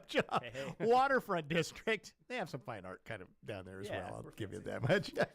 We're going to take a break and be back with more in just a moment. This is the Todd Ortloff Show on News Radio KONP. If it's time for new asphalt paving for your dirt, gravel, or damaged driveway, now's the time to call Lakeside Industries for a free estimate. They've been serving this community since 1982 with city, county, and highway projects, of course. But did you know that they do residential and commercial grading, paving, and stormwater too? Well, they're scheduling spring and summer jobs right now, and no job is too small. Just call Lakeside Industries 452-7803 or lakesideindustries.com.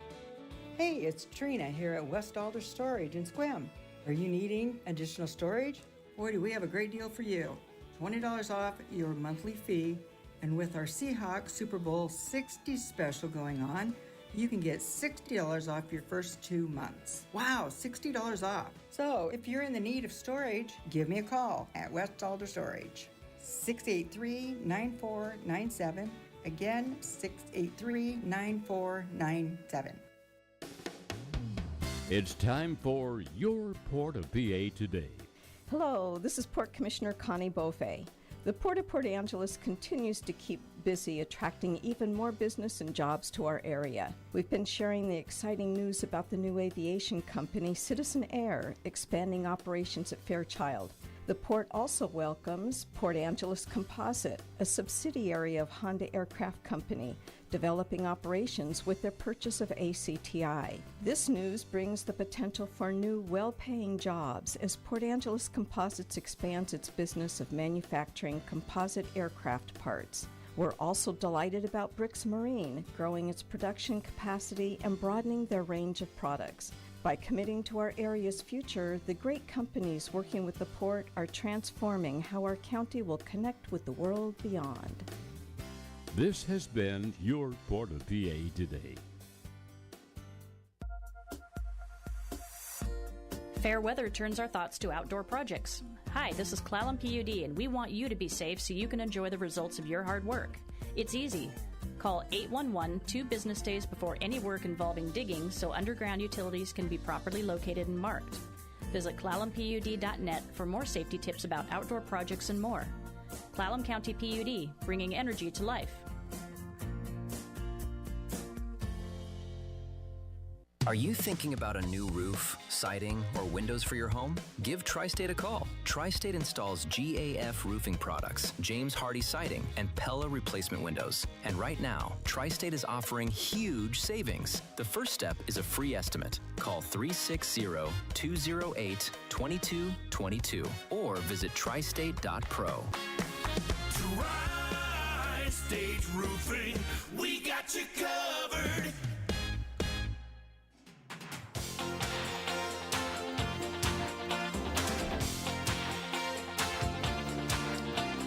Welcome back to the program. Going to switch gears now. We're going to talk a little bit about Mars. Certainly colonization or getting to Mars has made the news a lot as of late.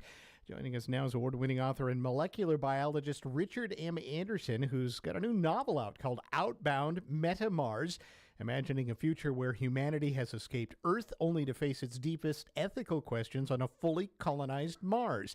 The book looks at what happens when humans and sentient artificial beings are forced to coexist, raising some pretty timely questions about technology, power, and what it means to be human in all of that as well. Richard, thank you for joining us this afternoon.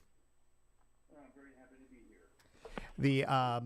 The book just out as well, I guess, and this is part of, you've written science fiction in the past. I always love science fiction because it's so close to science fact in so many ways, and I think this book is a lot like that, right?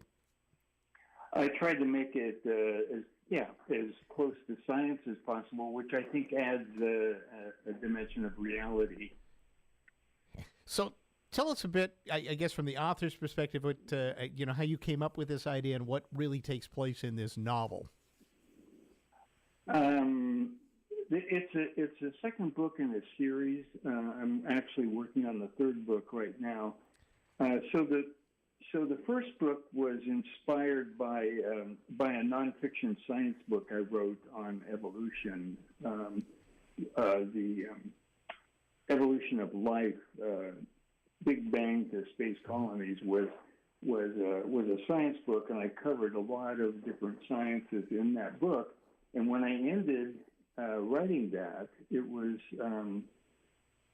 projecting the possibility that humanity might establish habitats in space. And I left it at that. But after I published the book, I started thinking about it more and more, and I decided to write a fiction book to carry that to the next step.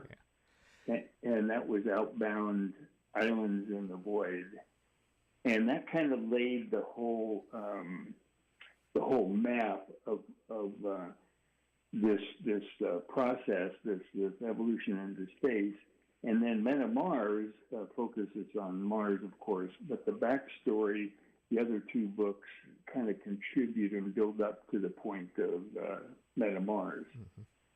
And certainly this has a lot of real-life implications when we talk about AI and robotics and things like that. And then one of the central tension in the book is coexistence between humans and these sentient artificial beings. You are already seeing some early versions of that even here on Earth, correct? And what are your thoughts about that and how this plays in? Because some people might say, wow, you're very prescient in what you've put together in your novel. I think we're seeing a rapid movement in that direction. But I think the engineers, the computer engineers, are maybe overly optimistic as far as sentient being developed, artificial sentience. It's because our minds are they're the most complicated things in the universe. Not only that, they're not just controlled by electronic signals. There's hormones and there's endorphins. There's all kinds of. There's the mind body. There's all these connections with the brain that make it what it is. So even 250 years in the future, I I think we might have sentient beings and sentient robots, but their awareness won't be the same as ours. And so I explore that a little bit in the book. Yeah, so dive into that a little bit more, because that is a central part of kind of what your novel's about, is this interaction between these humans and non-humans, and who almost can be human in some ways, I guess is a good way to put it. Yes, and so the star of the protagonist of the story is Ophelia, who is a virtual sentient being who is interfaced with Dr. Virgil Greenlee's brain, a heart interface, and she resides, or she's connected there, and she resides partly in that connection. But also out in the data sphere, she has, there are data banks that contain Ophelia. So she gets to sense some of Virgil's not only emotions, but sensual feelings, sensual feedback from his senses, and also experience food taste and the effects of alcohol and so forth. Whereas a standalone robot that is sentient can get sensory input, but not in the same way that a human can. And so I explored that a little bit. And so the relationship between Ophelia and Virgil that's kind of the driving arrow through these stories, and it continues in the third book of the series. You know, because art imitates life and life imitates art. What do you tell us what you hope we've learned by us reading that story, though, because I'm kind of fascinated by it, and I don't think we're that far off. Probably not in our lifetimes, but as you mentioned just a little bit ago, this may not be it's not an unheard of type of being, quote unquote, that could develop, and that certainly has got a lot of ethical issues with it. Oh, absolutely. So, yeah, one of the ethical issues is, civil rights for sentient beings, all sentient beings. So we can recognize that if we built any kind of aware being that is non-biological, they would have to, or they would want to, they would have the right to not be turned off, for example. Like Data in Star Trek, he had a secret switch he didn't want anybody to know about. So there are a lot of ethical issues. They would have to be treated as humans, and we can project that down into animals, our pets, to wildlife, to intelligent mammals, to whales, and so forth. We can project. They're all aware. They're all sentient. Their awareness is different than our own, and not as advanced in many ways, but they're still aware beings, and they have rights. In my opinion, I think a lot of other people feel the same way. So but the problem with that is you can build these robots that are very powerful, have access to 100% of the data that's out on I call it the data sphere in this book. They can become very powerful beings, physically and with their access to information. And so humans would likely feel a threat. That what if they took over? What if they controlled everything? And we're feeling that today with can some hacker get into our power grid and shut it down, or launch our missiles? And you replace hacker with a sentient presence in the data sphere, in the internet, and you're going to have some people who are afraid. Right. Now, but part of it, to take this a step farther, though, is that we're talking about a fully colonized Mars, and there is going to be a need. This is my assumption. If we're going to pull that off, we're going to have some sort of help there that's some sort of a non-human but very interactive with human being, whether it's a sentient being or something else. Exactly. I don't think you could progress to having that colonization of Mars, and we better figure this out. Maybe is what before we get there. Well, absolutely, and that's why I figured it out. I solved the problem. Okay. My first book is how we built these rotating tin cans, these cylinders in space. They're maybe 20, 30 kilometers long and maybe 2 to 3 kilometers in diameter, and they rotate to create one gravity in standard gravity on their inner surface.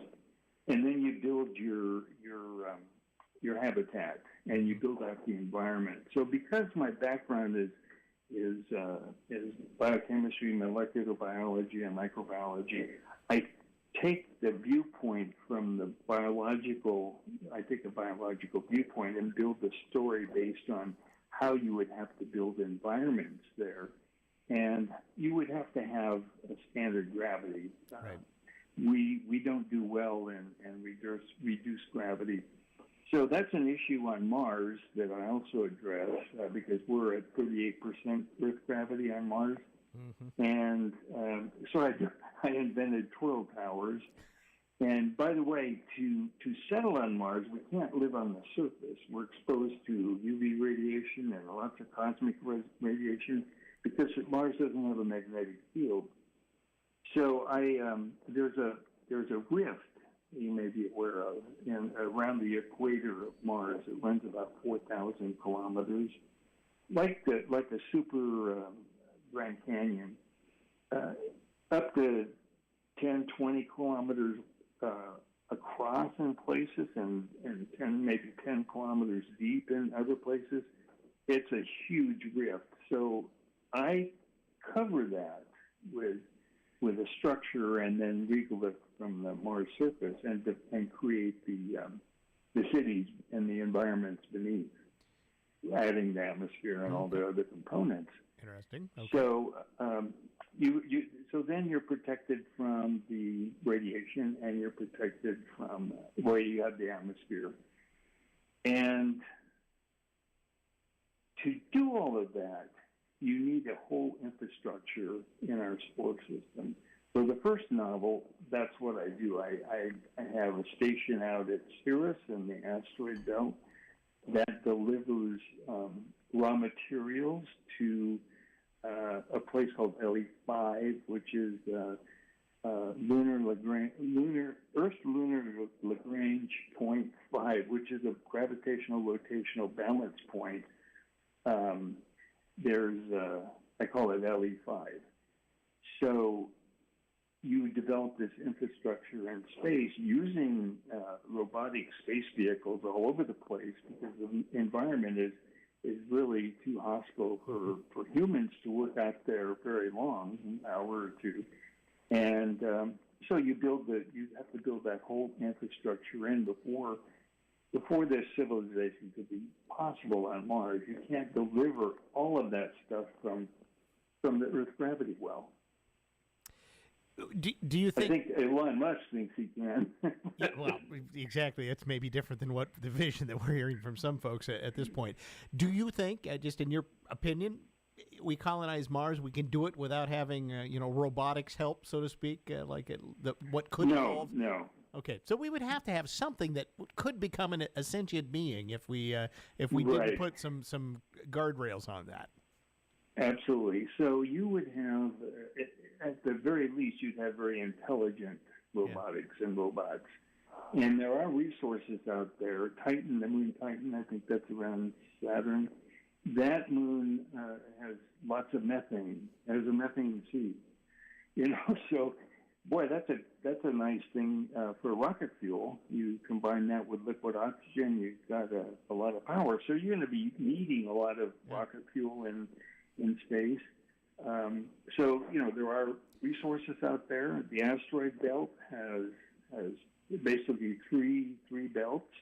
The central belt is called the M belt. That stands for metal, metallic. It has particles of asteroids that are heavy in iron, nickel, and the metals. So the belts were created probably by the collision of at least two planets, planetoids, that had gravitationally separated out the heavier elements from the lighter. So we have a nice resource there to power our presence in space. Before we wrap things up, one of the things in this book, this last book that you called this a love letter to Earth. So why tell that story through a colonized Mars perspective? And I take that from well, there's a social aspect to that, and there's an environmental aspect. And so in the story, in the first story, Earth has suffered a cataclysmic climate disaster, and we've billions of people have died. There's been disruptions of everything. There are small wars going on. I mean, it's a dystopia. Mm-hmm. And the book starts where humans are trying to recover Earth and trying to recover societies from that.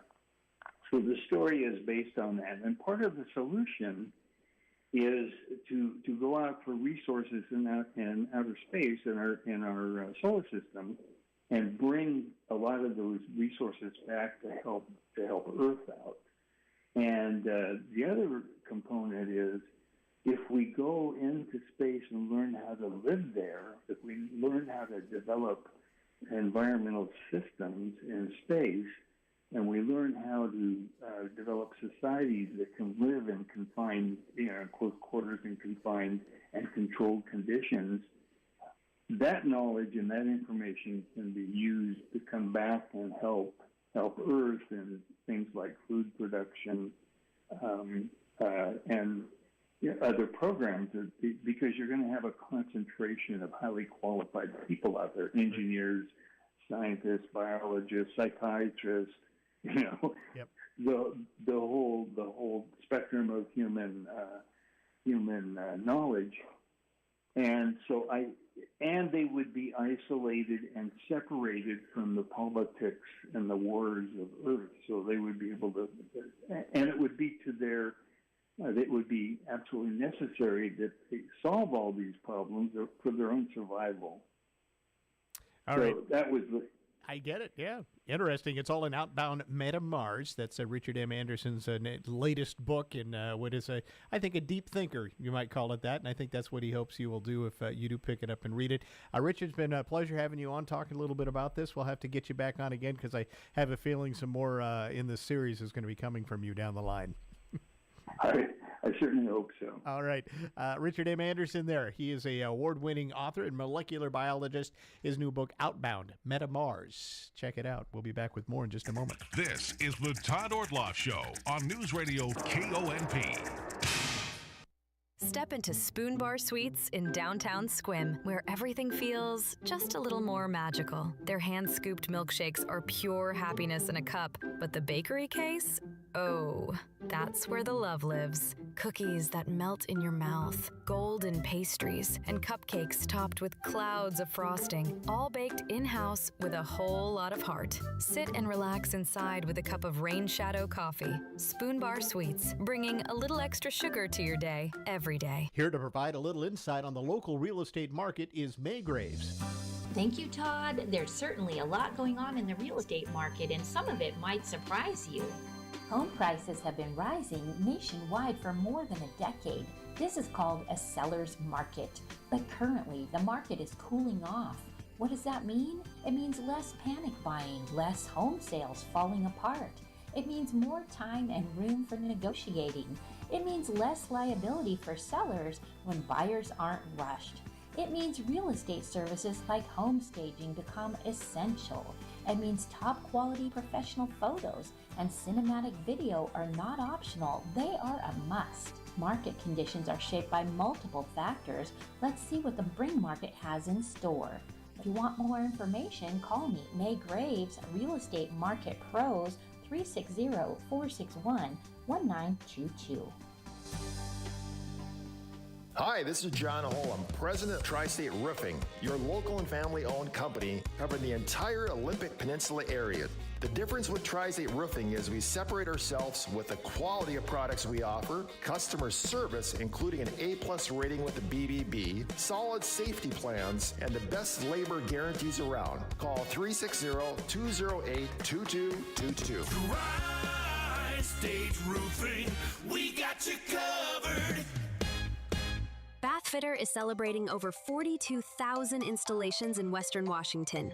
That's 42,000 bathrooms made safer, cleaner, and more stylish. Bathfitter is celebrating by offering 0 interest and 0 payments for up to 1 year. Custom-fit tub and shower solutions are installed in as little as 1 day with complete removal of your old setup backed by a lifetime warranty. Visit bathfitternw.com to schedule a free consultation. Hurry, this special offer won't last. When caring for someone you love, it's important for you to take time to rest. At Dungeness Court Memory Care, our overnight respite care offers peace of mind in a safe, family-style setting. From overnight to several weeks, your loved one receives a dedicated caregiving staff, 24-hour on-site nursing, meals, and calming activities, with all-inclusive rates starting at $325 per night. No long-term commitment, just loving care when you need it most. Call Dungeness Court Memory Care at 360-582-9309 today.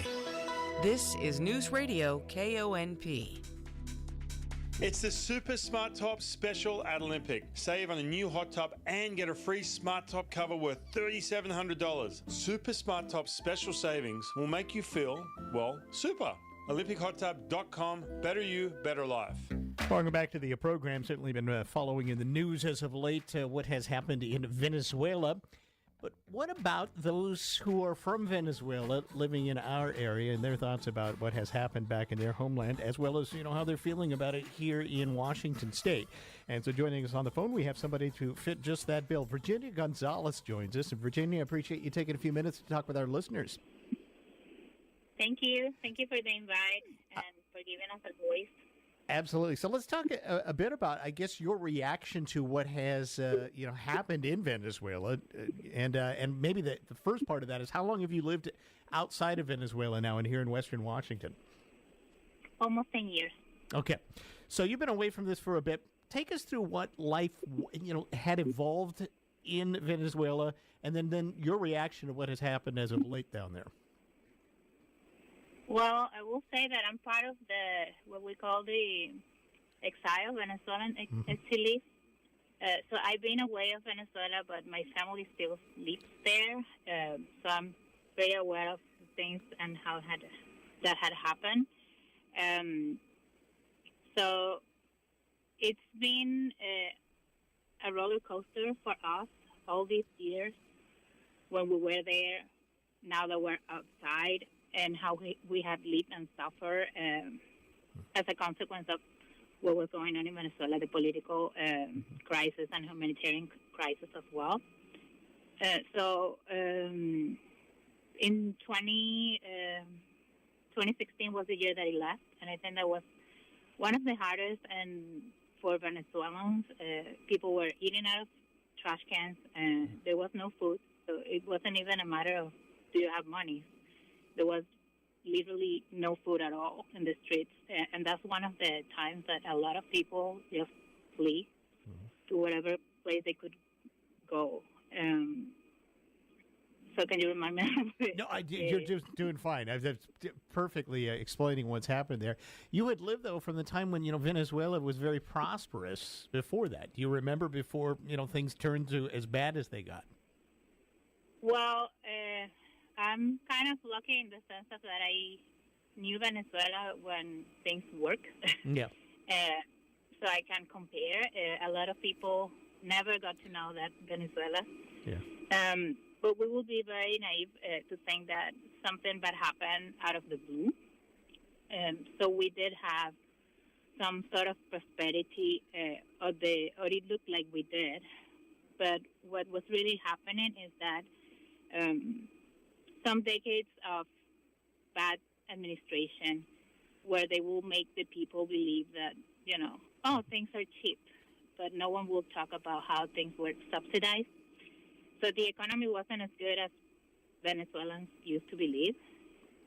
So when we think of, oh, I lived through the Venezuela that was prosperous, a lot of it is due to our oil revenue. So we never invested that actually in our economy to make ourselves not dependent on the oil revenue. And this goes back to the 80s, and I was born in the 80s. So up to 2020, the message that we kept listening from our government is like, yeah, we're a rich country, and what people believe is that things are free, or, and then when things went bad and the oil industry wasn't enough, we were in really big debt, and that's when this Chavez came into the scene with a coup. And that coup was the result of having to sincere the economy. Like, okay, we no longer can sustain all of these subsidies. We need to take these measures. Otherwise, the monetary fund, the International Monetary Fund, wasn't going to lend us money that we needed to function. And that's when that was like the first shock with reality, and a lot of protests. And people were upset because they thought that from overnight we went to, oh, we're very prosperous, to we're in big trouble. But that has been going on for a few years. Just we didn't realize that was happening. So that kind of set the stage to Chavez taking over, because people were upset and he was just telling people what they wanted to hear. He had the advantage of having like really high, like the price of the barrel was really high. So he had money to kind of like create all these social programs. But for every $10 he was giving the people, they were stealing thousands. Yeah. And that has been discovered afterwards. All this gold found in other countries, all these accounts with tons of billions of dollars is crazy. So then Maduro comes along, and kind of continues basically what had been happening there. You were out. Yeah. What was the reaction of your family? There. Yeah, were you there when Maduro won? I was there, yes. Okay. So did he really win? In 2013. Okay. No, that was a fraud. Like, they have been controlling every institution in the country for years. So they have just getting more power and more power. So no one can tell them not to do this because he owns the whole government. So, no. So you were not surprised when he declared himself essentially the winner in the last election. You probably all said that's going to happen. I think we all knew that was going to happen. Yeah. What we weren't expecting is that Maria Corina was smart enough to get all these receipts. That had never happened. Yeah. No one knew how they were cheating, because that always happened, like in the other, on the other side, like when they were converting all this information. So no one was expecting what happened, that she was actually able to prove the fraud. That it had, because no one had done that before, at least to that extent. So and he wasn't expecting that either. So tell me your reaction to then, what happened when Maduro has now been arrested. I mean, the U.S. goes in and essentially captures him and takes him out. Your reaction, and then maybe what's your family's reaction in Venezuela right now? Yes. So when that happened, I have two small kids. So I was put into bed, my little girl. And then my partner comes in and he's like, hey, Rosalie, they're bombing Caracas. And I'm from Caracas. And like, call your dad because my dad lives in Caracas. First, it was like disbelief because there is a lot of Maduro is really good at spreading misinformation, so no one knows what really is happening, and they're not independent media in my country, so people just find out through maybe Twitter or they see something on social media, but no one can confirm that things are true. They control only some old information. So we started just watching a TV show, a YouTube channel that is transmitting live. And then I called my dad. My dad wasn't in Caracas. He was in a different city. Then I called my brother, and he's in Caracas.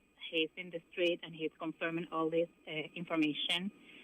But with all the people that I talked to, it's like, no, they have only bombed, military objectives. They're very, precise. So no casualties from civilians. They were straight to, well, just the people that was in the military bases. So very low casualties, mostly military. And then when they say, oh, they have Maduro, no one could believe it. Yeah. We have been waiting for this for decades. This was a huge relief, and probably at that point, not to put words in your mouth, though, you probably still didn't believe it till you saw him get off of the plane, right? Is this AI? What is going on? Right, so, yeah. right. So then, so what we've seen on television here is that accurate in the fact that there's jubilance in Caracas and places in Venezuela now, or is that? I mean, what is it really like there? Since you've got a connection back home, people are really happy that happened. But what happened in Venezuela is that, as I just told you, there is a lot of repression. Yeah. So what the people left behind in the government did is that they took out their colectivos, which is like a armed guerrilla that they have on their side, and they were just stopping people on the street and going through their phones. And they approved laws where if they find something that they consider is, supporting the invasion or against the government, they can just put you in jail for 30 years. Like no proof, they just decide. And that had happened with a lot of people with this place called the Helicoide, where all the political prisoners are held. A lot of them have died in there.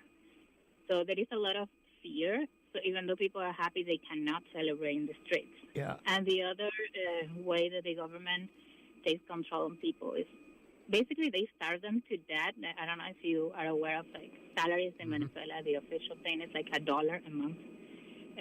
A university professor earns $1.70 a month, which is ridiculous. Sorry, I lost my train of thought. Exactly that I can see. So there's a muted celebratory tone right now, is a good way to say it, in Venezuela. Yeah. No, I remember what I was going to say. So a lot of these manifestations that some media are portraying, people are upset because they took Maduro. They're usually employees from the government, and they're forced to do that. Yeah. Like at some point, I worked for a university that was the Armed Forces University. And that's what they will do. They will just force you to render your social media, to go to these manifestations. They monitor you if you were to vote. So they have a lot of control over public employees and their families. Right. So all these things that you will see in support of Maduro, they're being forced to be there. Gotcha. Okay. And that's good to know. All right, last question for you. Are you going to go home? What's your plan? Well, I'm very scared. Still, I've been here for 10 years, and this is kind of like the crazy part. I'm already a citizen, and when I had my interview, the officer was like, "Oh, have you left the country?" I'm like, "No, never." I'm like, "No, not since I came." And he saw me with disbelief, but it's really scary for a Venezuelan. Even the possibility of what happened if I leave the country and then something happened and I cannot return. I cannot go back to my country in the conditions that it is currently at. And now I have like the extra fear of my son is enrolled in the army here in the United States. And like if I go there and then they accuse me of being a spy, which had happened to other people. So even though I would like to go back, I think that it's still dangerous to go back until there is like some sort of stabilization of what is going on. But I think that the biggest take for us Venezuelans with the whole Maduro being taken away is that we recover our hope that we have lost, that change is possible, that something could happen. We were like, we have gone to every instance, we have tried everything, nothing works. So at that point, we felt that we couldn't do anything. So someone finally stepped up and did something. And what has been the hardest part for Venezuelans in the exile is that we have been receiving a lot of hate for feeling even relief. We have been called names, that we're naive, that we don't know what is behind. We don't really care. Like, we are aware of the cost that this will have, but we haven't been able to enjoy our oil company ever again in years. All this money was going to other foreign nations that they have their bases and they control our institutions. From the people that died protecting Maduro, almost half of them were Cuban. So that lets you know how involved other countries were in making the decisions and running things. So we don't know what is going to happen, but now we're hopeful, and we have, there is a light at the end of the tunnel that something could improve. Well, my fingers are crossed for you and your family, and that things will change for way much for the better. And I thank you for spending some time with us, just talking a little bit from your perspective, from someone who's connected to Venezuela, as to what really has been happening there and how you all feel now. Virginia, thanks so much. Thank you for the opportunity. This is the Todd Ortloff Show on News Radio KONP. Hi folks, this is Courtney from Lavender Meadows. Join us this Saturday at Lavender Meadows for a Heart Health Affair, an event dedicated to caring for the heart in all the ways that truly matter. On February 14th, we're bringing together an inspiring local businesses and knowledgeable guest speakers who are passionate about heart health, from movement and mindfulness to nourishment and health. This is a free event for your health. Join us this Saturday at Lavender Meadows for a Heart Health Affair from 11 to 3, February 14th at Lavender Meadows in Sequim. Step into Spoon Bar Suites in downtown Sequim, where everything feels just a little more magical. Their hand-scooped milkshakes are pure happiness in a cup, but the bakery case? Oh, that's where the love lives. Cookies that melt in your mouth, golden pastries, and cupcakes topped with clouds of frosting, all baked in-house with a whole lot of heart. Sit and relax inside with a cup of Rain Shadow coffee. Spoon Bar Suites, bringing a little extra sugar to your day every day. Check Up on Health, presented by Olympic Medical Center. Check Up on Health with Chris Whitting. Most people want to live as long as possible. Dr. Greg Hammer from the Stanford University School of Medicine says sleep, exercise, and nutrition are key, and supplements may help. We're prone to have low levels of certain vitamins in our bodies, especially, for example, vitamin D deficiency. And I think this is exacerbated by the fact that we want to kind of stay out of the sun. Most of us, if we don't take vitamin D as a supplement, unless we live in a very sunny environment and we expose our skin to the sun for 20 or 30 minutes at least a day, many of us are going to be somewhat deficient in vitamin D. Vitamin K2, also very important. Obviously, we have to prioritize. We don't want to be taking 50 pills a day, but I think there are a handful of vitamin and mineral supplements that are really beneficial that promote longevity. With Checkup on Health, I'm Chris Whitting. Pardon me, excuse me. Frequent bathroom breaks getting in the way? It may be time to see a urologist. Our skilled urology team at Olympic Medical Center is ready to see you. Whether you're dealing with prostate problems, incontinence, or a feeling that you always need to go, a referral from your doctor to an OMC urologist is just what you need. Learn more today at olympicmedical.org/urology. Now, when we get inside the bowling alley, I don't want to hear any complaining or whining. None of this, that's not fair, or all the pink balls are taken, or my favorite, I think the lane is sloping. None of that. We're here at Laurel Lanes to have fun and get some exercise. You understand, honey? Yeah, but can we get the bumpers? I think the lane slopes a little. Babe, the lanes at Laurel Lanes are perfect, and so are you. Aww. You just really suck at bowling. Yeah, but it's so fun. Auto bumpers, auto scoring, endless fun. Laurel Lanes. Come have a ball. At the Lodge at Sherwood Village in Sequim, you can enjoy the freedom of month-to-month rent in an upscale retirement community. The Lodge offers both cottages and apartments, and you'll be able to choose your new home based on your specific needs. The cottages offer a more independent living style, with our apartments offering additional services, with 3 daily meals, weekly housekeeping, and transportation, among other services. Call us and schedule your tour today at the Lodge at Sherwood Village, 681-3100. Your voice, your news. News Radio KONP, Port Angela Sequim, AM 1450, FM 101.7 and 101.3, a Radio Pacific station. From ABC News, I'm Michelle Franzen. In Arizona, the FBI releasing images and video showing a masked individual outside the home of Nancy Guthrie. ABC's Aaron Katursky is in Tucson. They appear to come from the doorbell camera here at Nancy Guthrie's home that had been tampered with, according to the FBI. And if you look at these images that appear in black and white, you see an individual who appears to be wearing a backpack and a mask and gloves. And one of those images, quite up close to the doorbell camera, the FBI says that is the individual tampering with the camera. The White House says President Trump is standing by Commerce Secretary Howard Lutnick, who admitted today to lawmakers he visited Jeffrey Epstein's island. I did have lunch with him as I was on a boat going across on a family vacation. My wife was with me, as were my 4 children and nannies. I had another couple they were there as well with their children, and we had lunch on the island. Emails in the Epstein files differ from Lutnick's earlier accounts that he's saying he did not have contact with Epstein once he was a convicted sex offender.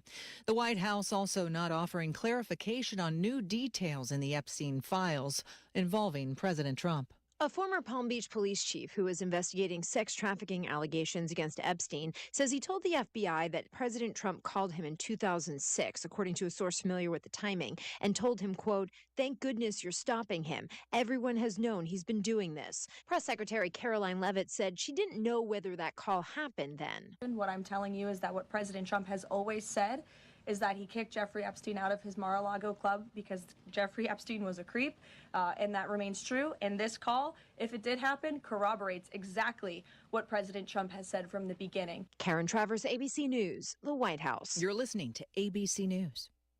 Build your team, build it sooner.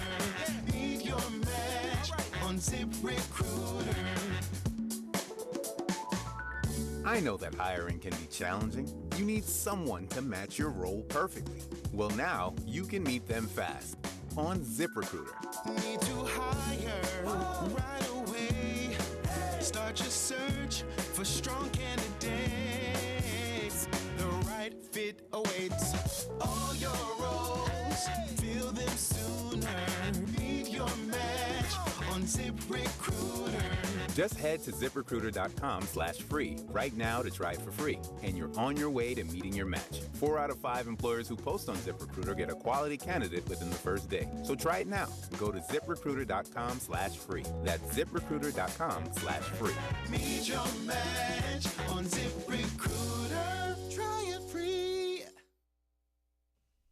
Lyft is moving to offer an option for teens and parents to request rides on their app. The service starts today. ABC's Elizabeth Schulze has more on what parents need to know. Lyft says it will now offer rides for teens ages 13 through 17 in 200 cities across the country. Here's how this works. Only parents and legal guardians with verified accounts can add their child to their Lyft profile. Parents or teens can book the ride.